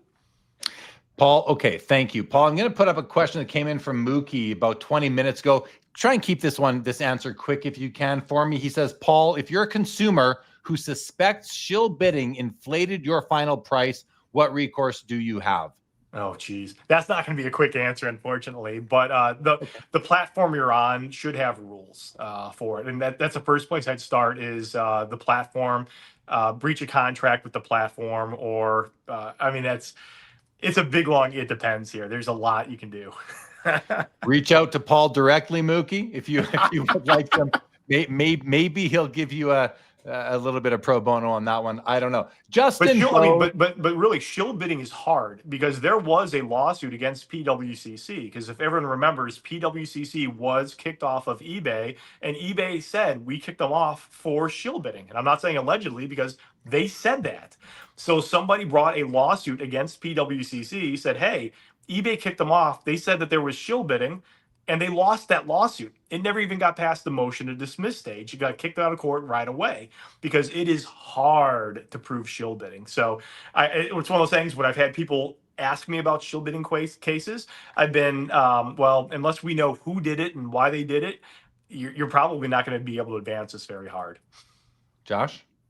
Well, especially if it's a fraud case, right? So shill bidding is pretty much fraud. I think there's Twombly in another case. You can't even get past. Yeah, Iqbal, thank you. Yep. You can't even get past after my clerkship. You can't even get past 12B6. Like you're toast. So, but they were also under a federal criminal investigation for quite a long time, and there were grand jury subpoenas handed out at the National about, it was pre-COVID, I think, or maybe 2021. So, I mean, that died down, thankfully, for them, but it's pretty close. When there's a grand jury open, it's never good. Yeah, shill bidding cases are hard. They're very hard. Yeah. That's too bad. That's too bad. I want to say hello. Welcome back to Justin Bode, catching up on the new drama. Yeah, well, enjoy the hobby part of the hobby as well, Justin. But good to see you, bud. Chris C. Card Ladder. Why can't I add a PSA card that has a qualifier? Should be able to. So if you don't mind, maybe DM me, or if you'd like to go like a more formal route, you can submit a question through Card Ladder Zendesk, and we'll make sure somebody helps you out, because I'm not aware that you couldn't add a card that has a qualifier. Thanks, Chris. I Love Weed says, nice shirt, JL. That's me. I got the Red Heart, the Big League Dog Food shirt on tonight. Thank you to ILW right there. Thorson, good evening, bud. Good to see you. Skeppy says, what percentage of Thanksgiving dinners will have the auction shill topic discussed? Hopefully it's a low one. Happy Thanksgiving to everybody. And Chris says, my turkey was shilled up at the supermarket. The jokes are on fire in this hobby in many cases, that's for sure, and instances. Lapper, Probstein did come up. Probstein came up a while ago, actually, but Josh is shaking his head. He came up earlier in the episode. Anyone want to make any comments about it? I have nothing further to say about it until I hear a statement from him or something comes out that's based on all these images we're seeing. Josh. I'm all Probsteined out. I'm good. Yeah. I've got something to say on it. Go ahead, please. I think there was as usual, there was thorough, careful, and sourced research done by Sports Card Radio that merits reading. And I think that Dan the Card Man made an excellent video that provided more angles and more ways to think about it, and some of the potential complexities that could exist here. And I think the severity of what's alleged, of what supposedly has happened here, is such that patience is important, because we need to hear from the other side. We need to know if we're missing any context. We need to know if we're missing any facts. But as a hobbyist, I'm glad that people are out there documenting this, providing points of view on it, helping me stay up to date on what the most recent findings are. And I would recommend that people take a look at those two sources and stay abreast of what's going on. Appreciate. Yeah, I'm with you. Like Lapper here says, doesn't not having a statement from Probstein say more than words? I think it's too early. I mean, they need to figure out what happened and get to it. So I would disagree, Lapper, that it doesn't say more yet. I think, like Chris said, patience is something that you kind of have to give in this case. Josh? I would say also this definitely appears to be criminal conduct, like from the outside. So if I was his lawyer, I would tell him not to say anything, because anything you say will be used against you. So take the fifth. Yeah, that another reason why we probably haven't heard from him yet. Who knows? I mean, this could be real shady, bad stuff going on. So Yeah, absolutely. Defend Pro Canada, who does make my favorite penny sleeves in the hobby, says, great show, gentlemen. Thank you very much, Chris. Always good to see you. Ron Fig, he's out of patience with all these scammers right there. So, okay. Anything, Chris, you always come with topics. We rarely get to them. We are at the 3-hour mark right about now. We got over 450 people with us as we speak across platforms. Twitter, very heavy tonight, I believe, thanks to Paul Lesko. So welcome everybody there. If you're one of those 288 people watching on Twitter right now, please come to YouTube, subscribe to the channel. Would love to have you part of the Sports Cards Live community. Chris, any topics that you would like to talk about? Anything top of mind? I mean, we covered so much. I'm kind of thinking, are you all topicked out right now, or do you have something that we can knock out in 10 or 15 minutes? No, I have like some really collector-y stuff, but I just don't think it actually matches the tenor of the show at all. I think there was a lot of really big topics discussed. I want the audience to sit and think about those topics. I think the perspectives that were brought tonight from across the panel were really interesting. And I don't really feel it. I don't really feel the vibe of talking about collector-y. I had a question about like, what are some tips about telling the story of a card? And it's just, that's not the tone this week. It's something else. It just doesn't even feel like something I want to talk about right now. I'm with you. We'll save it. We'll save it for a future episode. It's always great to have episodes in our back pocket. So we will wrap this one up then, the way that we do here on Sports Cards Live, which is a long drawn out method wrapped up with a really goofy sign off that we just have fun with. And Paul, you're going to be a part of that at the end. So awesome. I want to thank Joe Poirot. I want to thank Jeff Marin. I want to thank Paul Lesko, Josh Adams, and Chris McGill. And I want to thank the chat as usual. Thank you all for joining and for being respectful throughout to all of our guests. And I will be back tomorrow with the Fanatics weekly auction ending sports card watch party. I will also be here on Monday. I will be hosting Brian Dwyer, president of REA Auctions. He will be on with me to preview their fall catalog auction, which I just received this fancy book in the mail the other day. So we're going to go through about 20 items here. But I will let you know, at the top of that episode on Monday with REA president Brian Dwyer, we are going to be talking about the same auction policy and procedure, terms and conditions, the way that they have changed their policies lately. We're going to hear directly from him. And I think it's something you guys will want to tune into, whether live on Monday or in syndication afterwards here on the channel. You will definitely want to check that out.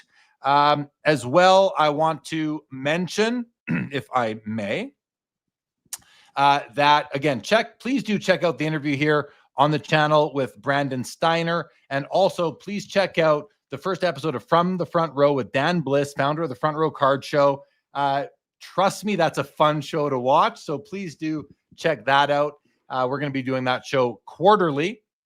What else can I just, and now I'm just looking at my calendar. What else is coming up? I think that's about it. We'll be back here next Saturday with another episode. Thanks again to Greg from Midlife for having me, Joe, and Chris on his podcast for the last 3 days. And with that, anything else anybody wants to say before we all say that this show is over? No? We're good? We're good. All right. Well, I just want to really thank you to Chad Chipper. Good to see you, bud. Welcome. Thank you, Chris C. Appreciate it. Thank you, Michael Rader says, I love Sports Cards Live. Great show every week. Thank you so much. Really appreciate it. Curmudgeon, good evening to you. Diamond Relics, thank you so much. Justin Bode, again, Yankees fan. Happy Thanksgiving, U.S. Thanksgiving to everybody. Hobby Champs, thanks for being there in the background. Good to know you're there. Guys, with that, we'll start with Chris, Josh, and Paul. This episode of Sports Cards Live for November the 22nd, 2025 is now over. Over. And with that, you guys stay there. Good night, everybody.